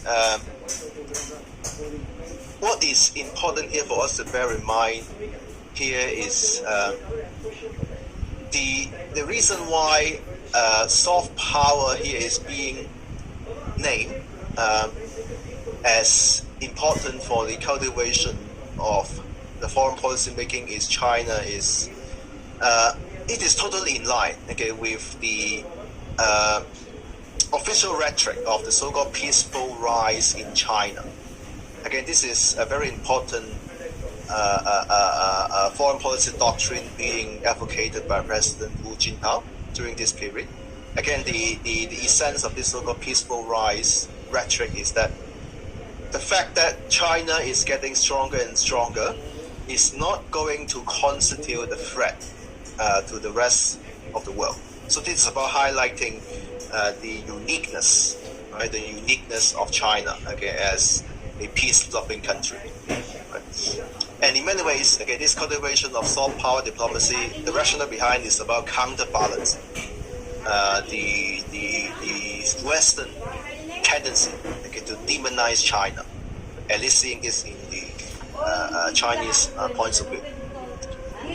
Again, I think many of you may be aware of this, but soft power, the concept itself definitely is not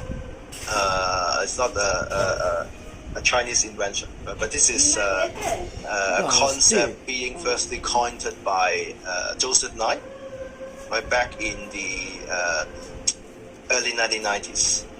So in many ways, what the Chinese government is trying to do is many ways about imitating Joseph Nye's conception of soft power. So in this sense, according to the Chinese government's official explanation, sources of China's soft powers, stem from also three dimensions. First is its culture. Huang Huning, he was probably the most important strategist of President Jiang Zemin. In fact, Mr. Wang is also the one who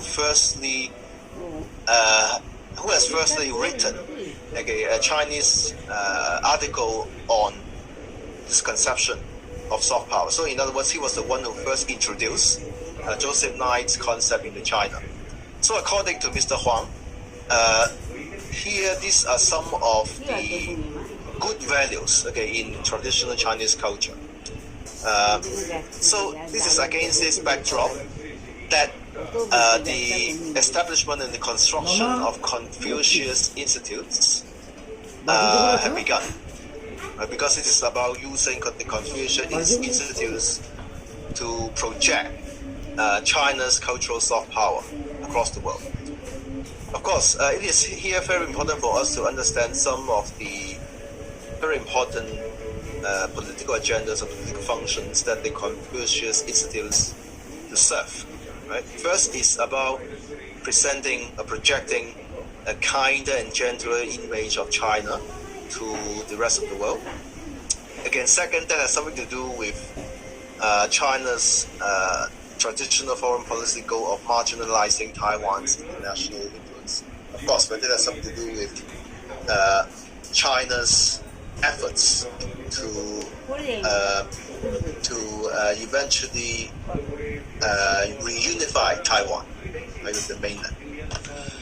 Okay, second source of China's soft power stems from its very unique economic model of development. And in many ways, that has something to do with Deng Xiaoping's his adoption of the reform and open up policy since 1978. So in many ways, according to Deng Xiaoping, the most important priority for China is about carrying out its economic modernization, okay, as well as making peaceful relationships and developing with other countries. And this is the so-called one focus, two themes guideline being adopted by Deng Xiaoping.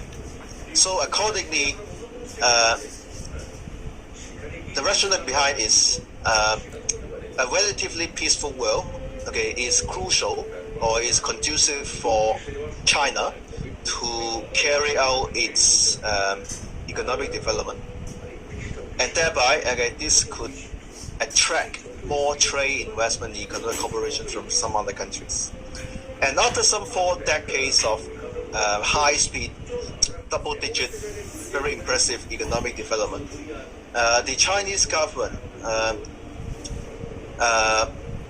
does become more and more confident in terms of its own pattern of economic development. In fact, actually, this economic miracle being recorded in China has also aroused quite a number of scholarly works written in the Western world, so to speak. For example, Joshua Cooper Rambo is the one who first coined this term, the so-called the Beijing Consensus, back in his 2004 work, the same title, Beijing Consensus.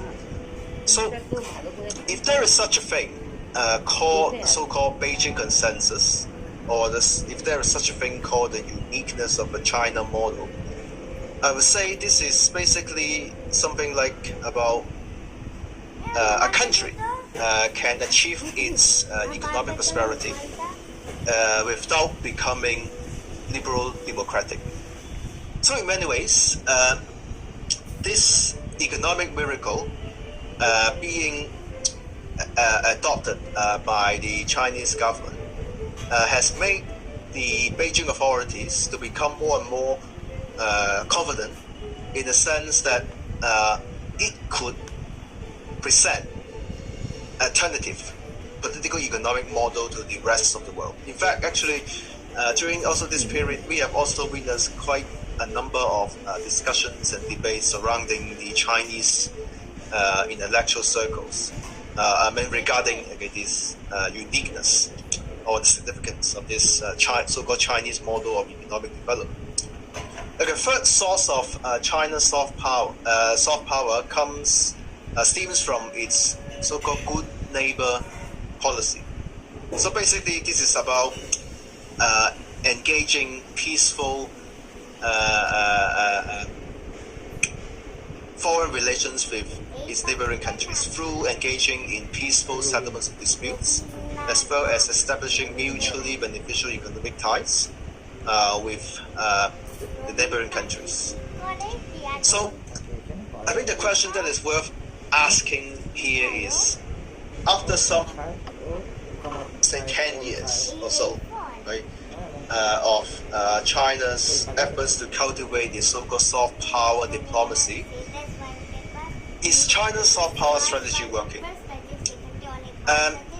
In many ways, I think the answer to this question is not that simple and straightforward. But I guess, say, quoting from some of the very prominent scholars, Professor David Shambo and Joseph Nye, it seems like the effectiveness of China's soft power strategy is not cannot be said as a resounding success. Right? For example, these are some of the data that I have taken from the Pew Research Center. So this is about how other countries and people see China's rise. As we can see, the international opinions of China tends to be quite divisive. For example, some of the pattern scales that we can see here is with countries having the most favorable perceptions on China, those countries usually coming from say countries in the developing world, so to speak. And in stark contrast, views of China tend to be most negative in countries with the highest per capita GDP, including the US, Netherlands, Sweden, and Germany. So in this sense, for example, India, for example, as we can see here, some 46% of its people tend to have an unfavorable opinions of China, while only some 23% of its people have a somewhat favorable or positive perception of China. I think in many ways this is totally understandable, given that in the aftermath of the 1962 border wars between India and China, the Indian people or the Indian intellectuals, they tend to be very skeptical, right? They tend to be very skeptical, not to say critical, in terms of China's rise, and not to mention the so-called peaceful rise of China, right? Anyway, so talking about the cultivation of the wolf warrior diplomacy. Professor Low, hello. Yes. I am sorry to interrupt you. Please try to conclude your lecture within another 3 minutes. Okay. Okay, sure. Okay. And talking about the cultivation of the wolf warrior diplomacy since Xi Jinping came into power, I think it is here very important for us to connect his aggressive style of wolf warrior diplomacy with his narrative of China Dream, or the so-called great rejuvenation of the Chinese nation. So, what I would like to highlight here perhaps is about this fundamental shift of the foreign policy making of China. So, while foreign policy making in China under Deng Xiaoping is basically about making China to keep a very low profile through avoiding confrontation with other countries, what we are witnessing here in terms of the foreign policy making in China under President Xi Jinping is the country has somewhat become more and more assertive and on the world stage, and this is basically, this could be understood as the growing sense of confidence of China. And in my opinion, the reason why there occurs this manner of conducting foreign policy making in China is that has something to do with President Xi Jinping's his own leadership style. Particularly important here is that it is a logical extension of President Xi Jinping's four competence doctrine, and this is also about what I would say is about Chinese tendency to conduct a nationalistic foreign policy making. So in this sense, in terms of understanding this wolf warrior diplomacy of China and its implication for China. So I'm trying to make this very quick and precise. In terms of understanding the latest skirmish of the Chinese and the Indian governments, I think it is very important for us to understand once again that this is, in many ways, this is a logical extension, okay, of the Chinese nationalistic foreign policy under President Xi Jinping, okay, in his very aggressive style move forward diplomacy. But pretty much at the same time, what we are witnessing here is the somewhat also like a nationalistic foreign policy making in India. For example, as we can see, some of the latest remarks being made by the former Indian Prime Minister Manmohan Singh in his response to President Modi. I think in many ways, what we are seeing here is is about this anti-China sentiments being increasingly stirred up in India. But by the same token, what we are also witnessing here is also the somewhat aggressive and the nationalistic sentiments being constantly stirred up in China as well. For example, the Global Times, one of the very famous official mouthpiece in China. This is what you can see here. This editorial is that, quote, India should not believe that worsening China-US ties would provide a chance for India to challenge China. Any unwise movements could bring about serious consequences for India. So, in many ways, what my opinion here is, this is somewhat like a clash of the two notions of nationalism. So, my concluding remarks here is, I think it is very important for the Indian strategists, the foreign policy makers, not to fall into the mindset trap, like the Chinese government.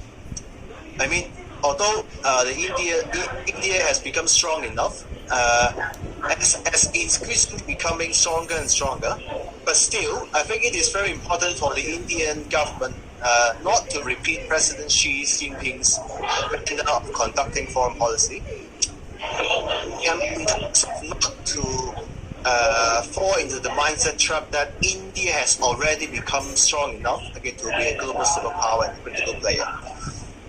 And so, in this sense, I think it is also very important for the New Delhi, when it comes to the China policy, not to adopt the so-called lead to one side strategy by just siding with the US or treating US as a genuine friend. For example, if you guys got the chance looking into the latest memoir being published by John Bolden, according to what he said, India has not yet a priority in Trump's strategy.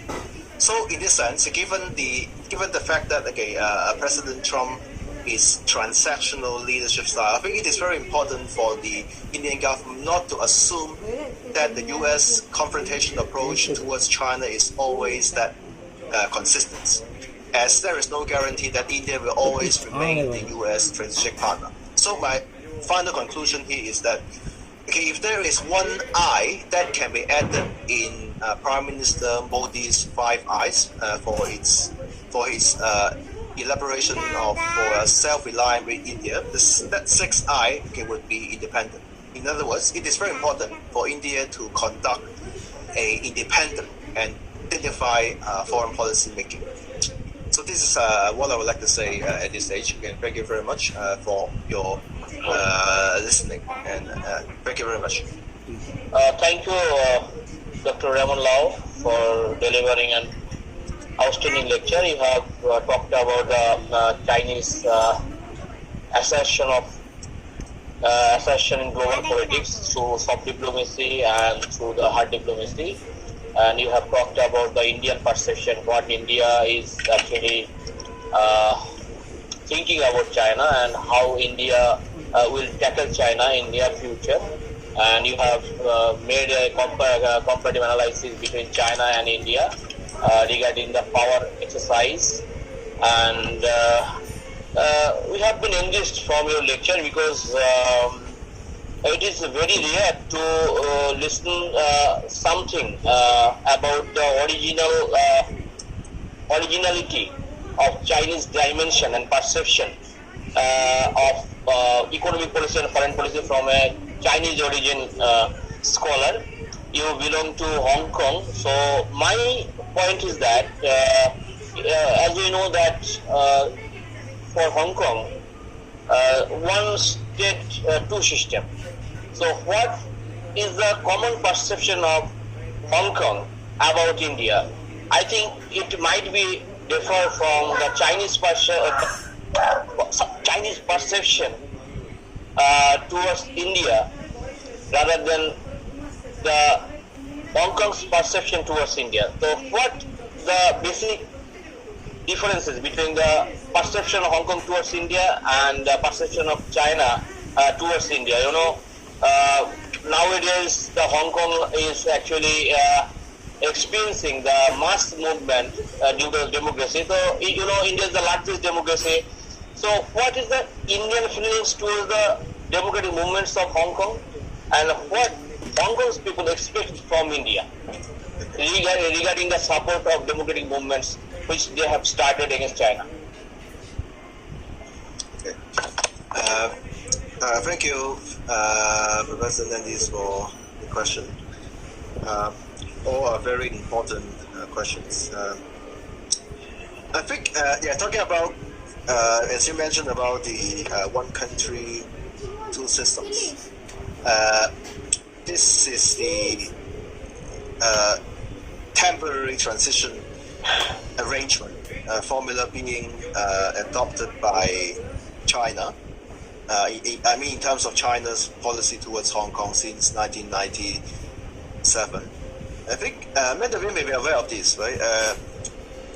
The Chinese government in recent weeks, recent months, it has tried to impose a mainland-style national security law on Hong Kong. And this is being done by bypassing the Hong Kong's Legislative Council, as well as there is no public consultation whatsoever. So, in other words, this is a unilateral move being made by the Chinese government to further suppress Hong Kong's protest movements. Of course, seeing this in the Chinese point of view, this is about safeguarding China's national security, because seeing this in the Chinese government's point of view, Hong Kong does constitute a national security threat to China.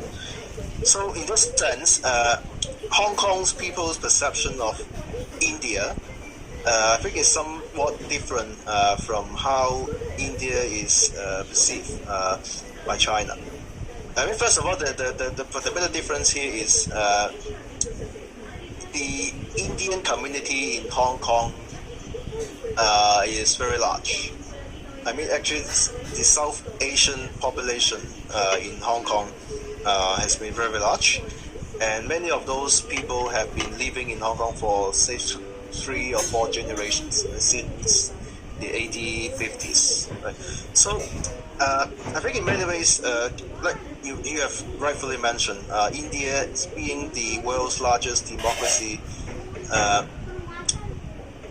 and this has been somewhat a very inspirational example for the Hong Kong people, right? Because given that the Hong Kong people have been fighting for democracy since the 1980s, and in fact, actually, I will put it this way: the Umbrella Movement, or the so-called Occupy Central campaign in Hong Kong back in 2014. So this is basically a peaceful sit-in. This is basically a way of occupying the main roads or the financial districts in Hong Kong, okay, but in a total peaceful manner. This is a way of pressurizing the Hong Kong and the Beijing authorities for honoring its promise by granting full-fledged democracy for Hong Kong. In many ways, according to the organizers of this umbrella movement, they have definitely drawn the inspiration from Mahatma Gandhi in terms of its non-violent and peaceful resistance. So I think in many ways, Gandhi's non-violent, peaceful, persistent resistance does have a very profound impact on Hong Kong's people's, their ways of fighting democracy. And also, so I mean, in this sense, definitely Hong Kong's people's perceptions of this China-India's border disputes. As far as I know, okay, the people in Hong Kong, at least I would say a large sector of the population, they do have a strong sense of sympathy towards India, because in many ways, this conflict, as I mentioned, in many ways, this could be understood as a logical extension of China's move forward diplomacy. And so I think, yeah, I would say at least for some people in Hong Kong, okay, they tend to side with the Indian authorities, and in this sense, I would say, yeah, like I said, the Hong Kong's perception of India is somewhat different, like from, say, how India is being perceived by China. Yeah, and I hope I have answered your questions. Yes. I am highly satisfied. Thank you, Professor Lau, for actually delivering an excellent lecture, as well as you have answered my question very well. Now I would like to request the participants, if you have any question, please ask in brief and straight away, please. Sir, already Shanti Madam has asked the question to Professor Narendra. Okay, Professor Lau, please read out the message. Yeah. Okay. My question is: Communist China has always been aggressive. Now see actions in the South China Sea. Their best friend was Nehru, and China rewarded him in 1962, after which he was devastated. So I think this is the question. I think what Can I answer? Yeah, please. Can you please clarify? I congratulate you with a very good presentation. Thank And you. I like your wolf warrior perspective. You gave me a very good perspective. Thank you for it.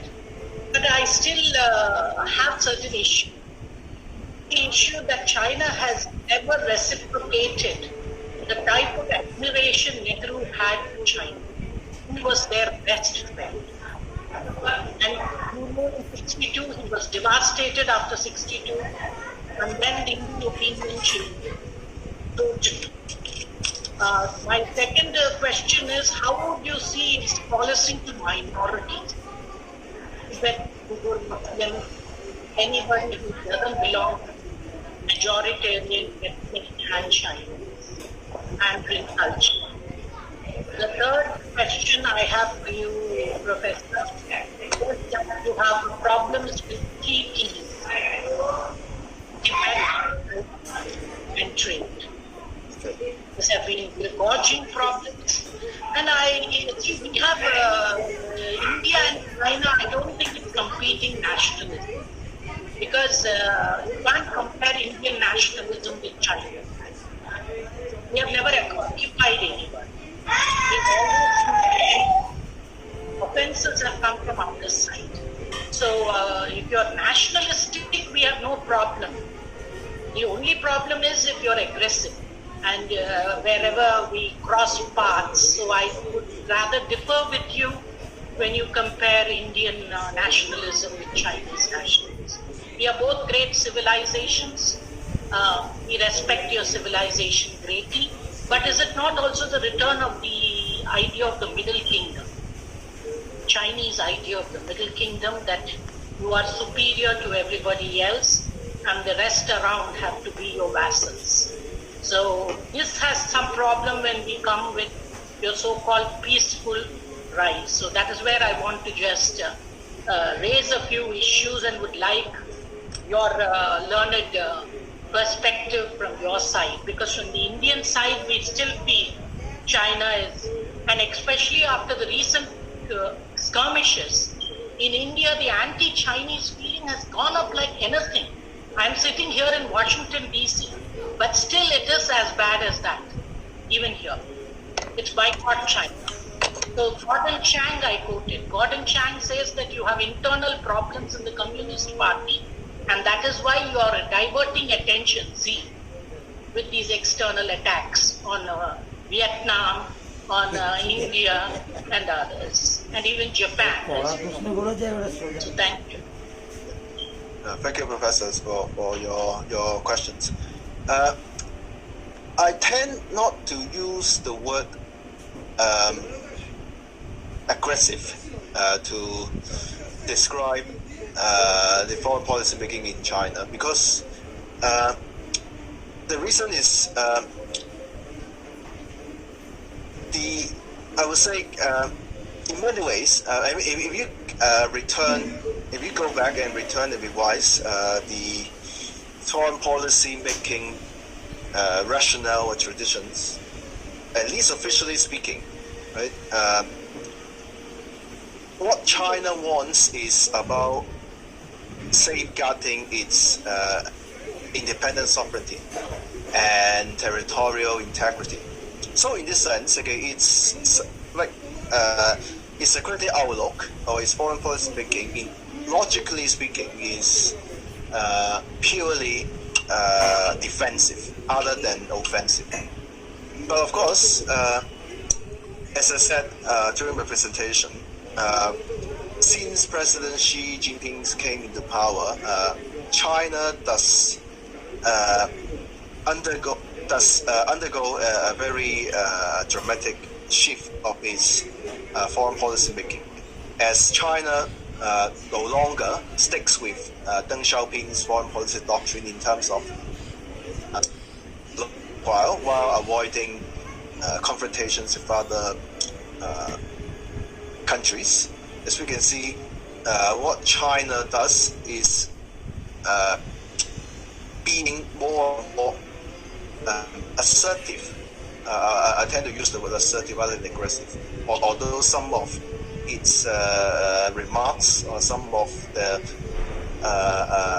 actions, right, that could be perceived as aggressive. But I would say at least this is not about something like offensive realism in John Mayer Sharma's sense, but this is basically about China's efforts to, like I said, safeguard its territorial integrity and independent sovereignty, but most importantly, safeguarding the regime security of the Chinese Communist Party. And talking about the T3, right? Taiwan, Tibet, and Trade, and you have also mentioned about Gordon Chang's. If I remember it correctly, he is the author of The Coming Collapse of China, right? Back in 2001. Right, okay, so I think his official his argument is about highlighting the coming collapse of China, right? And I think in many ways his perspective is still somewhat accurate, right? Because talking about the internal problems facing President Xi, I think in many ways, apart from his mismanagement of the COVID-19, although his lockdown measures, according to the Chinese government, had somewhat prevent the further spread of the pandemic, but still, I think the government's mishandling of this coronavirus has somewhat attracted a lot of criticisms coming from many other countries. And particularly important perhaps here is his wolf-warrior diplomacy, or his methods of conducting foreign policy had somewhat backfired, right? Although I would say the target audience, right, the target audience of Xi Jinping's wolf-warrior diplomacy is the domestic population of China. I mean, as I said, this is about the conduction of a nationalistic foreign policy making. So, talking about the CCP's important role here in terms of its governance in China. This is about, first of all, making China's economically prosperous, right? And second, this is about making the Chinese people proud. And so this is totally in line with President Xi Jinping's so-called Chinese dream of national rejuvenation. But as we can see, the Chinese economy is slowing down, okay, as a result, right, of this pandemic, as a COVID-19 pandemic. So the only weapon, or the only tool being left here is about Chinese nationalism. So I think in many ways, okay, you're correct, okay, that in terms of making itself being confrontational with other countries, if not aggressive, right? This is a very a very effective way of shifting the public attention of the domestic population in terms of making the people feeling proud. I mean, in the sense that this is about what? Making the people feeling that we, China, the country, can stand up with the West. We, China, the country, no longer needs any lectures coming from the West. I think so. In a way, this is a very useful instrument that the Chinese Communist Party can use in terms of gluing the people together. And in my opinion, this is not necessarily aggressive, although this is being constantly perceived by some other countries in that way. But I would say this is at least not the rationale behind. This is not what the Chinese government intends to be. I would try and look at it this way. Yeah, thank you very much for your question. I hope I have answered your questions. Is there any question from anyone? Hello? If there is no question, then we can move for the next speaker, next presentation. And now, I would like to request to Dr. Priyanka Ghorai, Department of History, Kazi Nazrul University, Asansol, West Bengal, India, to deliver her lecture. Now, Dr. Ghorai, you are requested to present your paper. Please.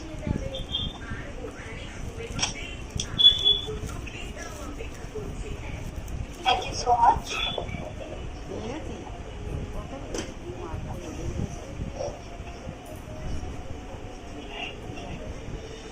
I just can't present the title. I express my sincere thanks and appreciation to this I express my sincere thanks to the organizers for organizing this wonderful one-day international webinar on transformation of India from diplomacy to self-reliance, and to the Department of History, Untitled Chapter College, for organizing such wonderful webinar. I also express my sincere gratitude and most reverent thanks to to my teachers, Professor Shorter and Professor Bcc Rishra, and I present my paper on Indian migrants to sing, Muhajiri dependency or survival politics. The manipulation of language to create a sense of collective identity by elites is primarily instrumentalist, but must be modified by considering the intersubjective reality of the participants, the actors in all movements. First, the elites themselves choose symbols such as language, partly primordialist or extra-rational grounds, in the sense that symbols with the potential to mobilize have salience in the worldview of the people. Moreover, once people mobilize in the name of language, they genuinely feel its importance and develop strong. Whatever the rational reasons for the use of certain symbols and whatever their political consequences, ordinary people and to a lesser extent the leaders do not take this primarily as means to end, but as ends in themselves. Also in South Asia, local loyalties, on patterns or plans determine identity until modern conditions created competition for job and possibility imagining a large linguistic community through communication. Singh, however, experienced a sort of losing out its language identity in the post-partition phase with the rapid influx of Muslim Muhajirs. টপিকটা কি বললেন madam? Singh আমাদের as a whole, ডিসকাশনের topic except the আলাদা আর urban উনি কিসের উপর পেপার প্রেজেন্ট has করছেন? been somewhat isolated from or কি বলবো peripheralized বলুন তো? the এটা mainstream of দেবাশিস স্যারকে Indian বলে দিন যে the core কি of which was specific the কিছু topic Jamuna Ganges Road.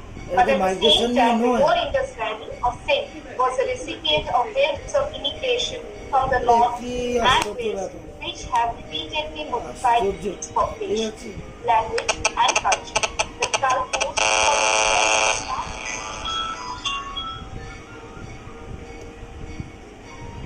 the last ruling dynasty before the British conquest in 1843 were Baluch in origin. But Singh, unlike the Punjab, did develop a distinctive written literature around which a provincial identity could form, because it was administratively a part of the Bombay Presidency. And it was until 1936, and it was relatively neglected by the Britishers also, but also allowed to retain the use of its own language for official purposes in accord with the Bombay policy. হ্যাঁ বলছি কি July যে of আমার মানে madam যেটা বলছেন, হ্যাঁ Whereas the Punjab এই টপিকটা তো আমাদের এই provincial টপিকের police সঙ্গে নয়। was mobilized over the issue of provincial autonomy from Bombay. আমাদের আমাদের টপিকটা ভালো করে দেখুন, not transmigration, transformation By of India linguistically diplomacy to homogeneous, self-reliance. three-partition seems উনি- somewhat recognized উনি তো Bengal বলছেন মাইগ্রেশনের was উপর। sharply split communally between an urban and modernizing Hindu minority and a যাই হোক, largely এগুলো তো rural খেয়াল রাখা and উচিত, rurally dominated Muslim peasantry. Thus, after Pakistan's independence, and most of the Hindu Sikhs immigrated to India, they were replaced in the cities topic and ke in dhare modern paas diya. occupations by a huge influx of equally advanced Urdu-speaking Muslim refugees or Muhajirs from northern India and Delhi and by Gujarati-speaking businessmen from Bombay and the west coast of India. Seen as a province with 23% of country's population, soon contained disproportionate 60% of its industry and a per capita income 40% higher than the Punjab's Muslim cities. However, they were left at a disadvantageous position in their own province. Sindhis, among the total population, only 10% were literate compared to 70% of the newcomers. Hence, the anomaly of a relatively highly developed province in which the indigenous people face the prospect of being reduced to the status of American Indians in the United States. Gradually, in the course of বলুন, মিতানিকে বললাম, indigenous বলছে যে আমি তো topic পাঠিয়ে দেবো, বলছে কেন? এবার মিতানি বলছি যে এটা ট্রান্সমাইগ্রেশন না ট্রান্সফরমেশন। বলে আমি তো টপিক পাঠিয়ে দিয়েছি, আমি কি করলে কি করবো?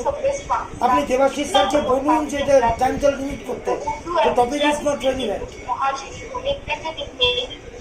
Start করতে বলুন। কাট মানে টাইমটা ছোট করতে বলুন এনার বেলা। টপিকটা রেলিভেন্ট নয় এটার সাথে। And economically by reason of their high literacy and relative modernity and historic growth in the Pakistan movement. This shared centrality with Karachi, the national capital, continued at least until the coup of General Ayub Khan of Pathan in 1958 and the symbolically significant removal of the seat of national government in Islamabad in the northern Punjab. In the elite civil service of Pakistan, হ্যাঁ madam বলুন। এখন phone কি করে তুলবেন? উনি স্পিকারে বসে phone তুলতে পারেন কখনো? আমি টপিক পাঠিয়ে দিয়েছি, বলে দিয়েছি, এরপরে তো এটা উনি কি মানে কি তো ঠিক হলো না জিনিসটা। এটা তো ট্রান্সফরমেশন, ট্রান্সমাইগ্রেশন তো নয়।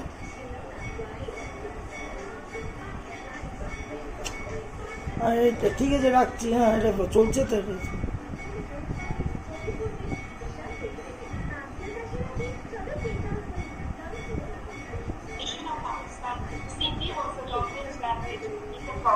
at least at the lower level, English was used by the bureaucratic and military. The better educated Muhajirs with the 23.4% Devashish sirকে phone করি। compared to 13.2% for the same as a whole from technical, bureaucratic and professional jobs in the province. The cultural complications were great. The Muhajirs who already viewed their urban culture as superior to that of sea now have a physical local in which that culture takes root and tradition. As Urdu was an important aspect of this culture, along with the aesthetic sensibility of Delhi and Lucknow, both centers of Islamic culture in British India assumed an evocative symbolic role.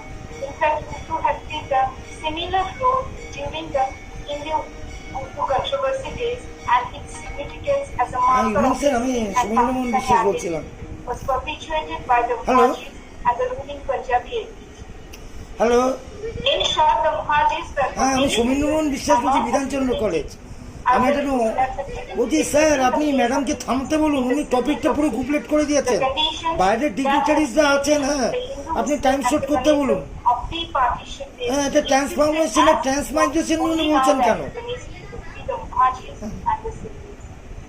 Ethnic conflicts can be analyzed in terms of central relations only when ethnic groups were concentrated geographically. It seemed redundant to employ the concept in application to vertical intergroup relations in the same location where social class or age class will suffice. Territoriality can be defined as the subordination of a group to the authority of a geographical center or core upon which the territory is dependent, little control over its fate, and possessing minimal resources for the defense of distinctiveness against outside pressures. The key characteristics of territories are distance, difference, and dependence in at least one of the three domains of behavior: political decision-making, cultural standardization, and economic life. The concept is reminiscent of the distinction between minority and ethnicity, except the latter is exactly the type of group which controls at least its own meaning or definition. Pakistan's political conflict appear to lend itself to center periphery identification because of the domination of one province, that is the Punjab, both numerically 55% of population and politically 80% of the army. Over the smaller provincial ethnic groups, mainly the Sindhis, who comprise 1% of the population. The Pathans, 30% of the population, the Balochis, 4% of the population, and the situation can be comparable to that of Russia and Germany from 1886 to 1945. Before the secession of East Pakistan in 1971, Hello, I am sorry to interrupt you, Dr. Goharai. You are requested to conclude your lecture within few minutes, due to the time constraint. Okay, thank you. Both types of ethnic intergroup configuration with Punjabis are dominant in হ্যাঁ দেখতে আমি স্যারকে বললাম, দেবাশিস স্যারকে, হ্যাঁ as mass এটা subject পুরো সবচেয়ে বড় ব্যাপার দেখুন, বাইরের ডিগ্নিটারি স্যার আছেন, হ্যাঁ শান্তিশ্রী ম্যাডাম রয়েছেন, ওরকম প্রফেসর রেমন্ড আছেন, হ্যাঁ সাবের আহমেদ স্যার রয়েছেন, হ্যাঁ এতে এবার এটা কীরকম একটা ইমপ্রেশন হয় বলুন তো? আমি মিতালি ম্যামকে ভুটলাম তো, আমি এক্ষুনি ফোন করেছেন একটু আগে, আমি কি করে কাউ না করছি। তারপরে দেবাশিস স্যারকে আমি ফোন করেছি, আমার স্যার পুরো টপিকে উল্টো দিকে যাচ্ছে, বাইরের ডিগনিটারিজ রয়েছে, আপনি বলুন সময় কাট করতে। হ্যাঁ আপনিও বলুন, আমি একটু আগে বললাম, এটা কিরকম একটা ইমপ্রেশন হয় বলুন তো এবারে? কি বলেন টপিক ট্রান্সফরমেশন, উনি ট্রান্সমাইগ্রেশন ভাবলেন কি করে ট্রান্সফরমেশনটা? ঠিক আছে, in terms of peripherality, that would mean that the center or core is impermeable. In the campaign for Pakistan, preceded partition, it was assumed that the common religious identity outweighed all ethno-linguistic differences. On the contrary, there is a missing center-periphery analysis of history shows that the ethnicity may shift between core and periphery. For Pakistan was founded not by Punjabis, despite Muhammad Iqbal's proclamation, but by North Indian, Urdu-speaking Muslims, led by Quaid-e-Azam Muhammad Ali Jinnah, a Kutchi-speaking Pooja Ismaili from Bombay, Liaquat Ali Khan, an Urdu speaker from our Calcutta-based Bengali Muslims like President Haq. It is perhaps typical that nationalist movements are strongest initially among peripheral members of a mutated nationality. This that group is in a minority and feel the sting of subordination to them. In fact, Pakistan was created over considerable opposition from the ruling Indianist party of the Punjab. In short, instead of seeing questions of which group is more and which is territory at this stage. Thank you. Thank you, Dr. Gohorai, for your presentation. You have completed within the time frame. You have talked about the Muhajir community and the ethnic problem of Pakistan, partition, and so on. So now floor is open for question, answer, and observation. Dear participants, do you have any question regarding the lecture of Dr. Gohorai? You can ask in brief and straight away.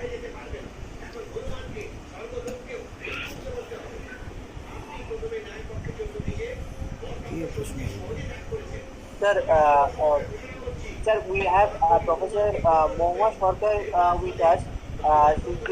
She's from History Department of Jadavpur University, and she has also from Vice Chancellor of Bosman University. So I will kindly request Madam to please give a brief observation on today's webinar. Yes. Yeah. Ma'am, you just need to unmute yourself. Right now, you are mute.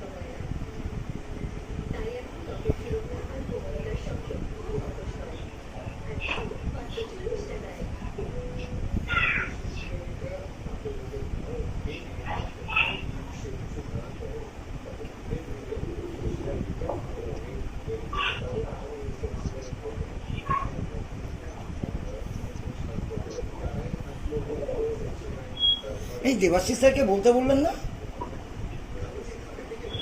এই যে ওনার perspective থেকে তাই তো কথা বলাচ্ছিল। Hello, আপনি এবার স্যারকে phone করুন ইমিডিয়েটলি। Hello ma'am, hello.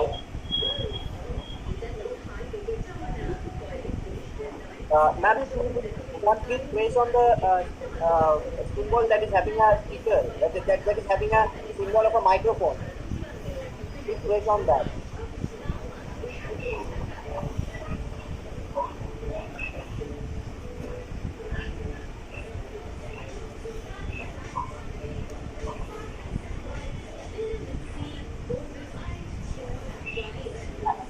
শোনা যাচ্ছে না, মাইক্রোফোনটা অনমিউট করে দিন। দিদি শোনা যাচ্ছে না।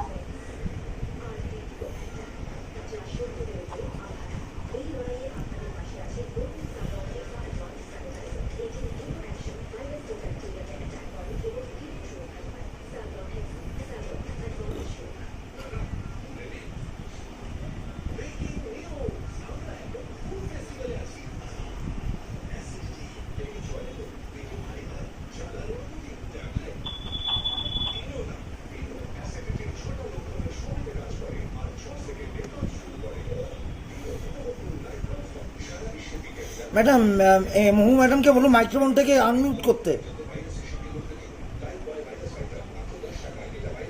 আনমিউট করতে বলুন, তাহলে ওনাকে দেখা যাচ্ছে।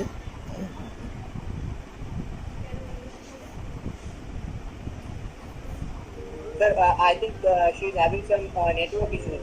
So I think it's better you can. Okay. Then I would like to request the organizer to give vote of thanks and make some commentary over the session. Sir, before that, we kindly request you to tell your brief observations on today's webinar, and sir, also if you can speak on India's foreign policy or people, that will be good. Can I speak? Yes, sir, definitely. Okay, 1 minute.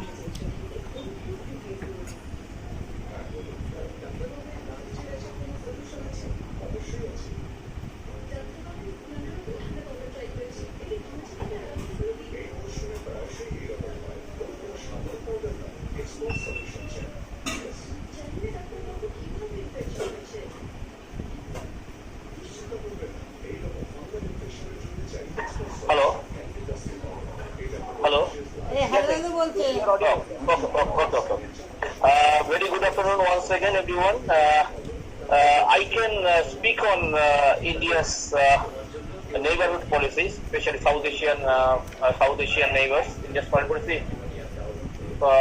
India's relations with the South Asian neighbors since 1991 to till date.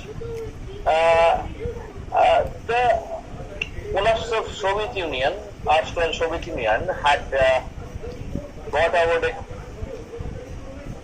great change in global scenario, and the nature of the global politics has totally changed, and India also India has changed its foreign policy dimensions in the post-Cold War period.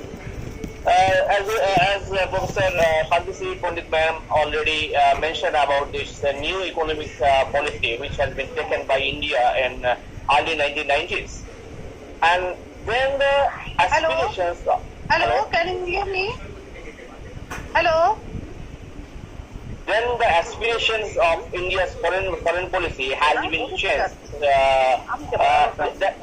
That was the great paradigm shift from idealism to realism.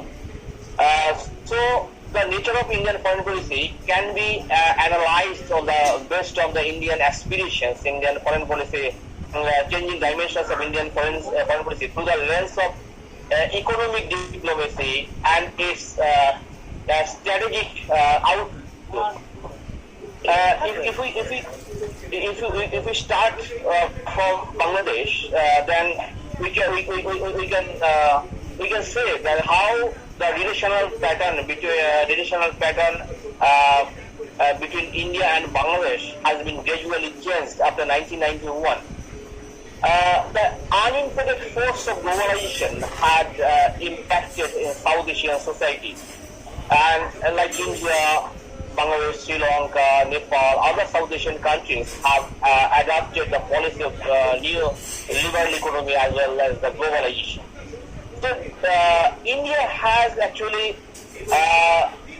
used this opportunity, opening up this market before the South Asian nations. Bangladesh has been a very good market of India. Now, Bangladesh has been one of the major trading partner of India after 1991. Not only that, Bangladesh has been a very strategically very good partner. It is a natural strategic partner, as Professor Sabir Ahmed Chaudhary has mentioned that Bangladesh is covered by India from three sides, and we can deny the existence of Bangladesh, and Bangladesh was created with the help of India. But after 1972, Mujib-Indira Pact, the relational graph was not same. The successive leaders of Mujibur Rahman actually were not willing to continue their relations with India, and that is why the political regime of Bangladesh has been very important factor in continuation of bilateral relations. When Khaldaji Jamaat-led government came into power, then the bilateral relations was not so good, so friendly.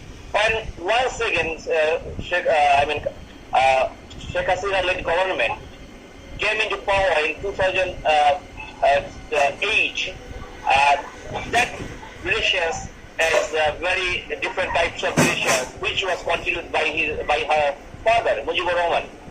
What I am saying that we can deny the influence of China, extra-regional power, in Indo-Bangladesh relations. China already has invested a lot in Bangladesh in infrastructural development.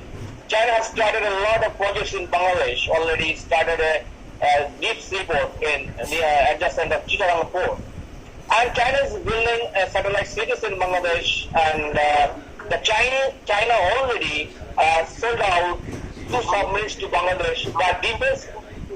The defense relations between Bangladesh and China has been gradually very strong.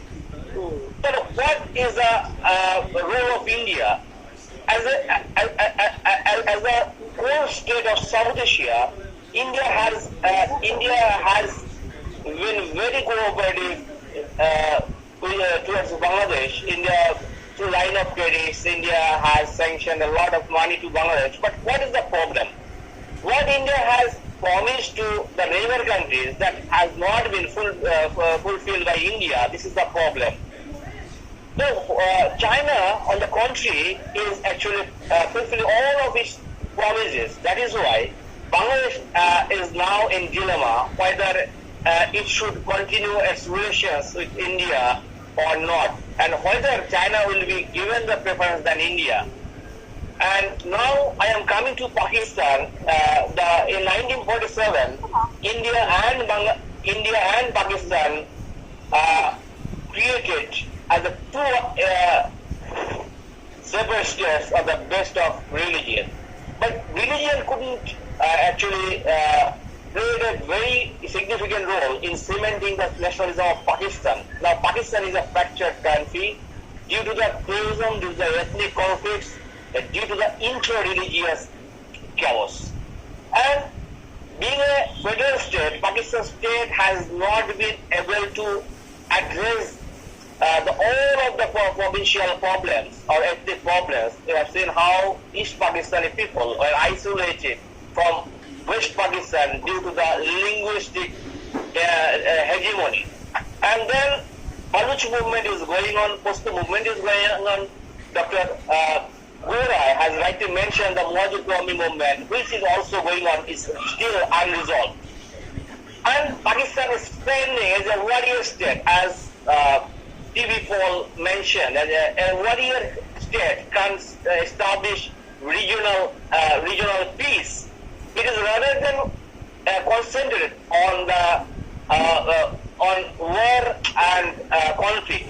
So it is very difficult to continue the relations with Pakistan because each and every day India has been experiencing the negative acts of Pakistan, and there is boundary problem. India and Pakistan fought 3 full-fledged water disputes problem is there, infiltration is there.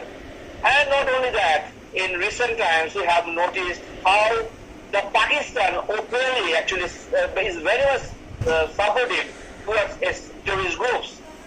And it is a terrorist state. It is very difficult to continue a relationship between a democratic state or a terrorist state.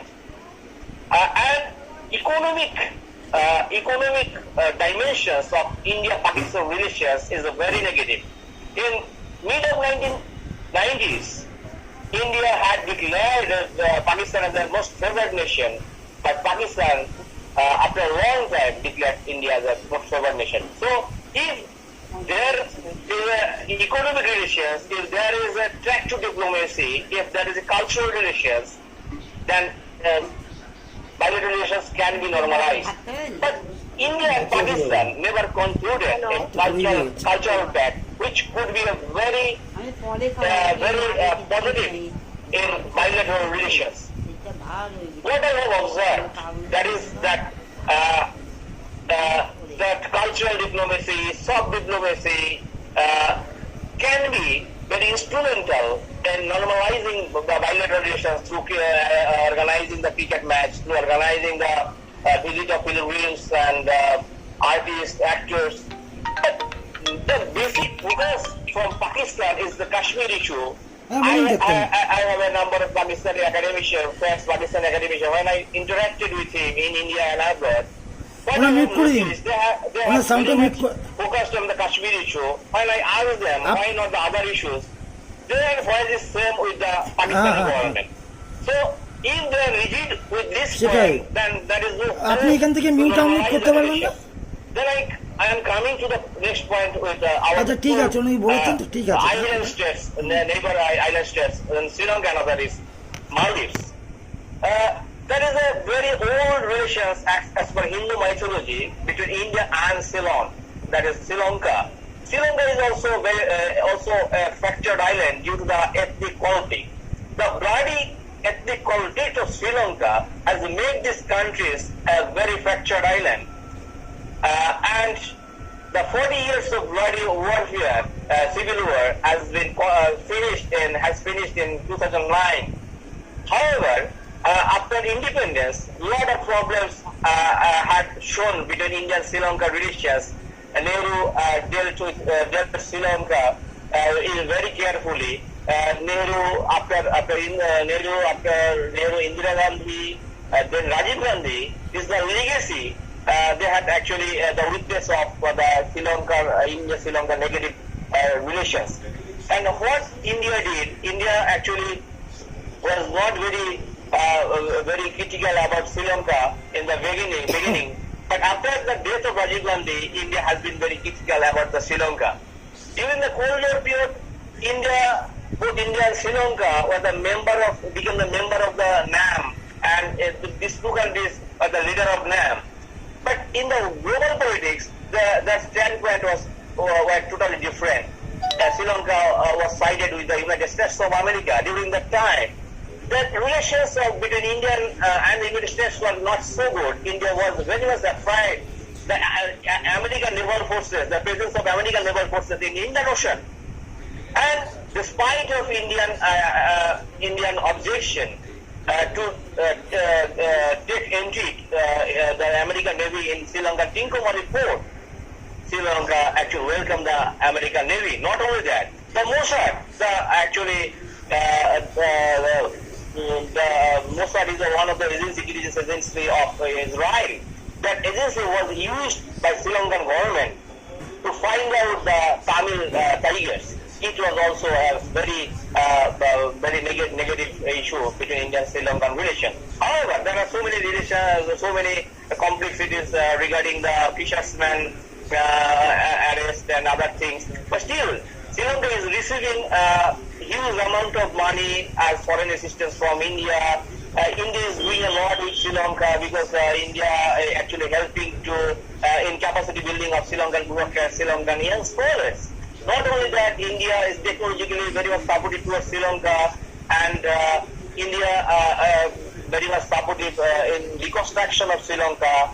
However, Sri Lanka somehow is very much skeptical about the Indian attitude to Sri Lanka. It is very much pro-Chinese and pro-Pakistani. India, that is another aspect to India-Sri Lankan relations, that is strategic relations. And India is trying to make a big platform with the Indian Ocean Littoral States to strengthen the maritime security in this region. Narendra Modi visited Sri Lanka in his first term, and he actually started a new strategic partnership with Maldives and Sri Lanka. Those the 12 and 13 naval exercises have been completed and concluded between the three countries. And however, regarding India's relations with Maldives is very much interesting. Maldives is one of the young republic, or teeny republic of South Asia. Maldives has 1,134 small islands. It is Islamic Republic of Maldives is very much unique in the sense because it is very small, less populated country, around 450,000. And it is a monolithic country, that is one and only language, the Tibetan language. And after independence, Maldives has not yet successful to install its democracy. But after 2012, a ray of hope has been shown in Maldivian politics. Because since a long time, Maldives was actually held by India. The relationship in Maldives and India can be described on the basis of the dependency theory. Maldives is totally dependent state. If we talk about Indian Maldives relations, then we can describe through war systems theory. We can put it. India is a coast state, Maldives is a periphery in the South Asian context.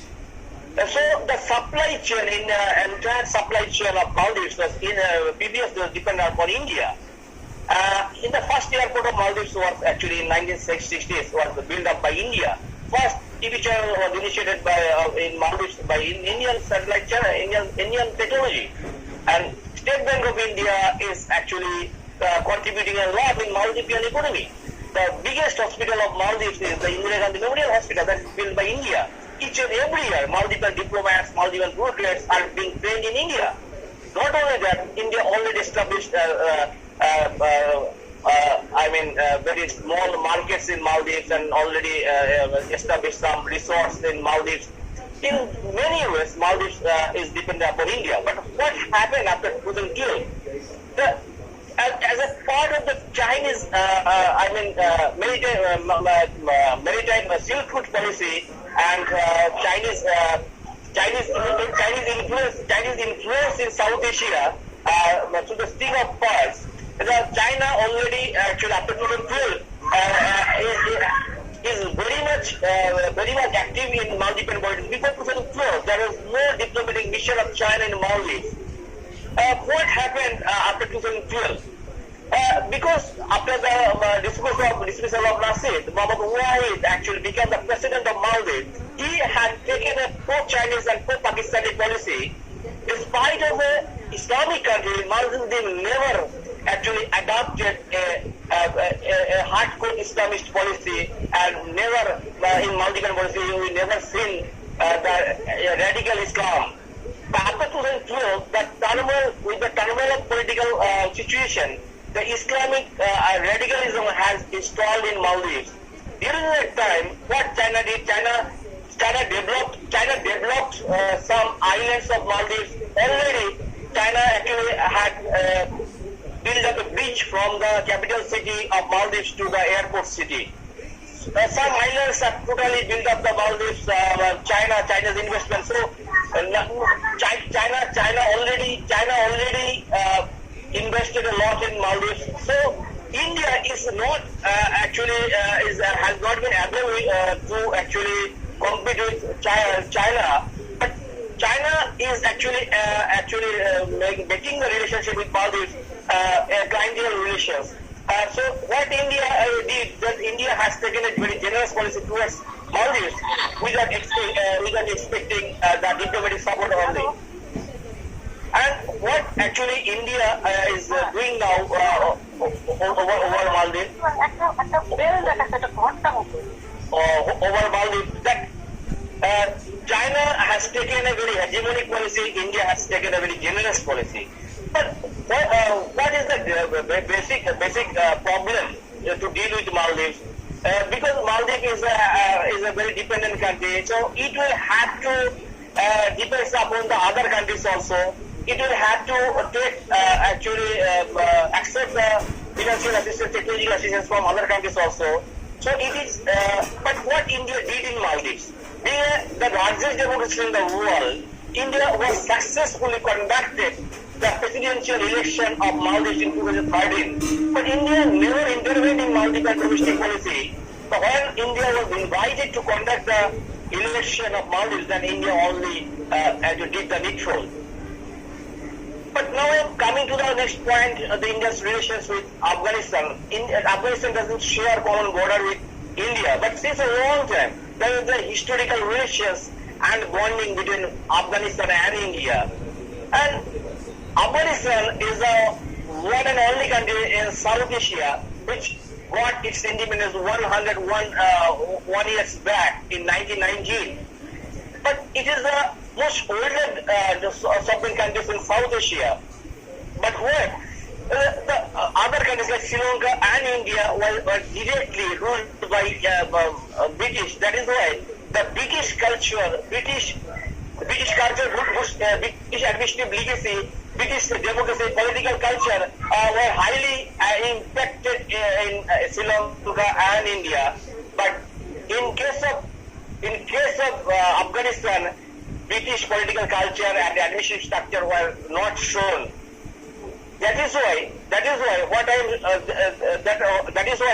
I am saying that the Maldivian relations, the relations between India and Afghanistan is very much critical. Why I am telling you, because Afghanistan is a country with a huge ethnic group. It is a multi-ethnic country. It is a Western country. It is a very vulnerable country.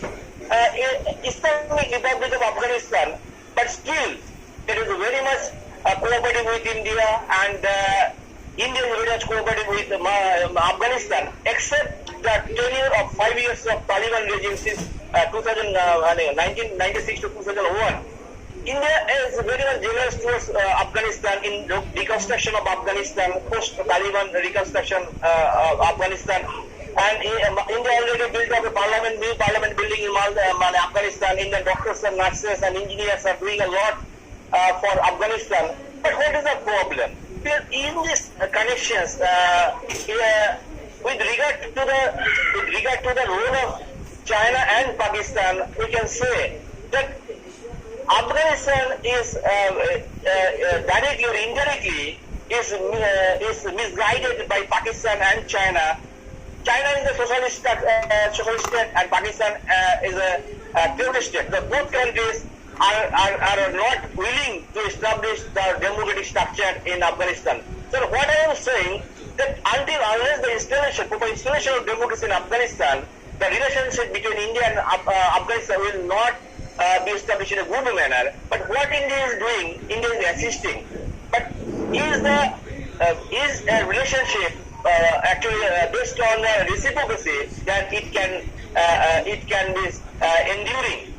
Now I am coming to the point of our another neighbor, Bhutan. Bhutan is a landlocked country, it is a Himalayan frontier country, so it is a dependent country. As per the treaty of Indo-Bhutan Treaty Friendship Treaty of 1949, Bhutan actually received a lot of assistance, foreign assistance from India, technological assistance, financial assistance, and before a few years also, there was no university in Bhutan. All of the Bhutanese colleges were actually under registered of Indian universities, Delhi University. So it is a economically poor, it is a landlocked country, technologically very vulnerable country. It is dependent state. But one good thing is that in 2008, Bhutan actually started the democratic process. It is a very good thing, good instances in the world, in South Asia also, because Bhutanese people never expected and demanded democracy from the king. But this king-elected democracy, the democracy, it is a top-down democracy. But when in 2008, the people of Nepal actually coupled due to the issue of Kalabari, that we have come to know that Nepali Parliament, some territories of India have been is incorporated in Nepali map. So the role of China in Nepal is very much active now. So the Maoist leaders of Nepal are very much pro-Chinese. So it is now we will have to very critical about India's foreign policy. India has adapted to so many number of Nepal policy like the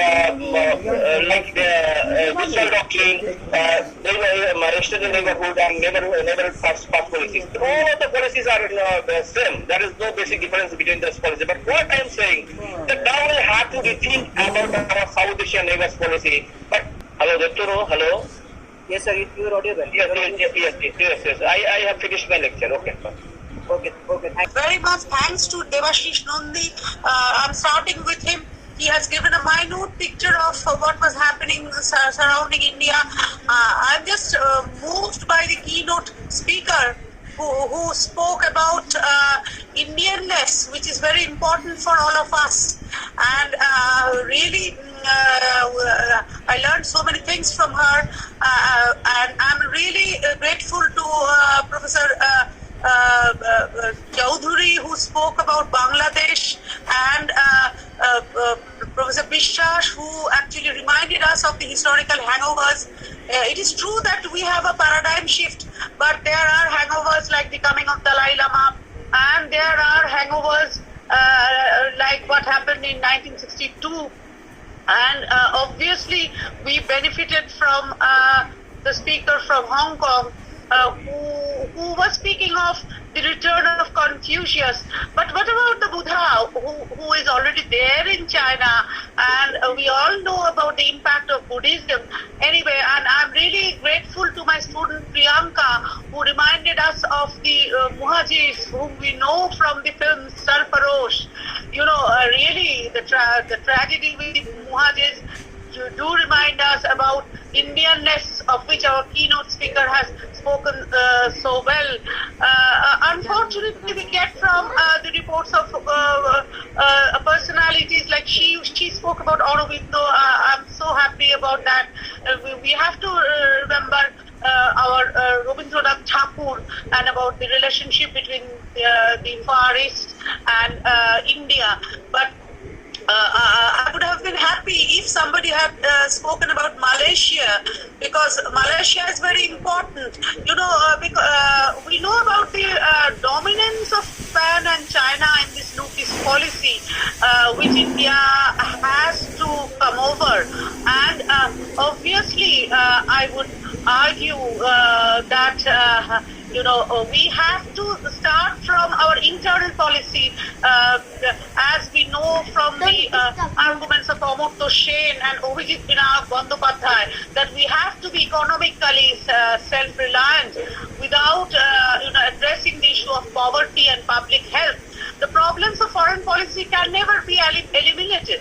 So foreign policy is not a separate affair from the domestic ones, and to have a cultural resuscitation, to have a cultural renovation and a new kind of a bonding in Southeast Asia or South Asia, as Dr. Nandi Devashish was speaking of, we have to think about cooperation among different religions.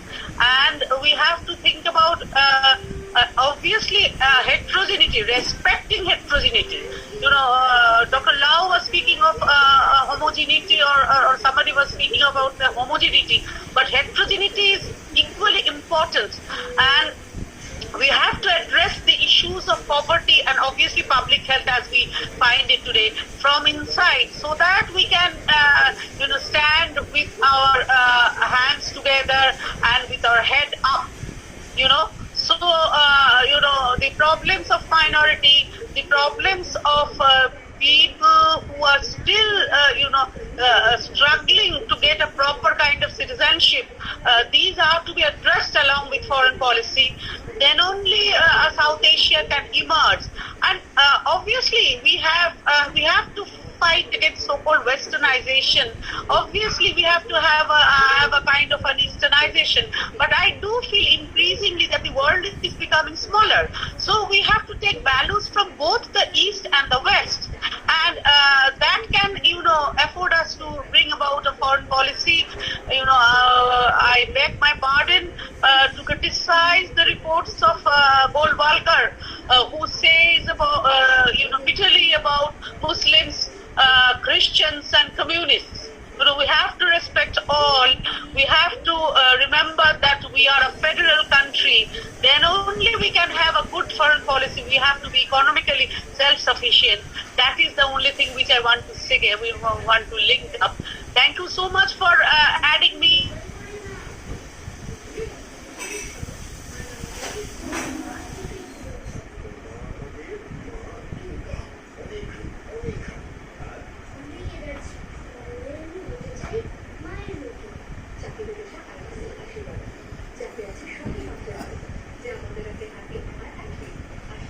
Hello? Yes, you're audible. Thanks to all. Hope all of you getting such rich, thought-provoking discussion. It is on this occasion, I hope we are the very end of our fascinating webinar. It is on this occasion, it is my privilege to have been asked to it has been asked to propose a vote of thanks. I, on behalf of this department, extend the vote of thanks to our honorable delegates who graced us with their presence and took our valuable time from their busy schedules. I wish to my gratitude to our respected Vice Principal for providing us support and encouragement to make this webinar successful. It is my honor to have invited my respected supervisor, Professor Mohan Sarkar. Her presence graced this occasion and we are really grateful to her. I also would like to thank our respected HOD and also would like to thank our colleagues for their cooperation. I also would like to the listeners who extend the scope of webinars by their relevant questions and comments. Last but not the least, our students whose silent hearing really made this seminar tremendously successful. Thanks to all. Thanks again.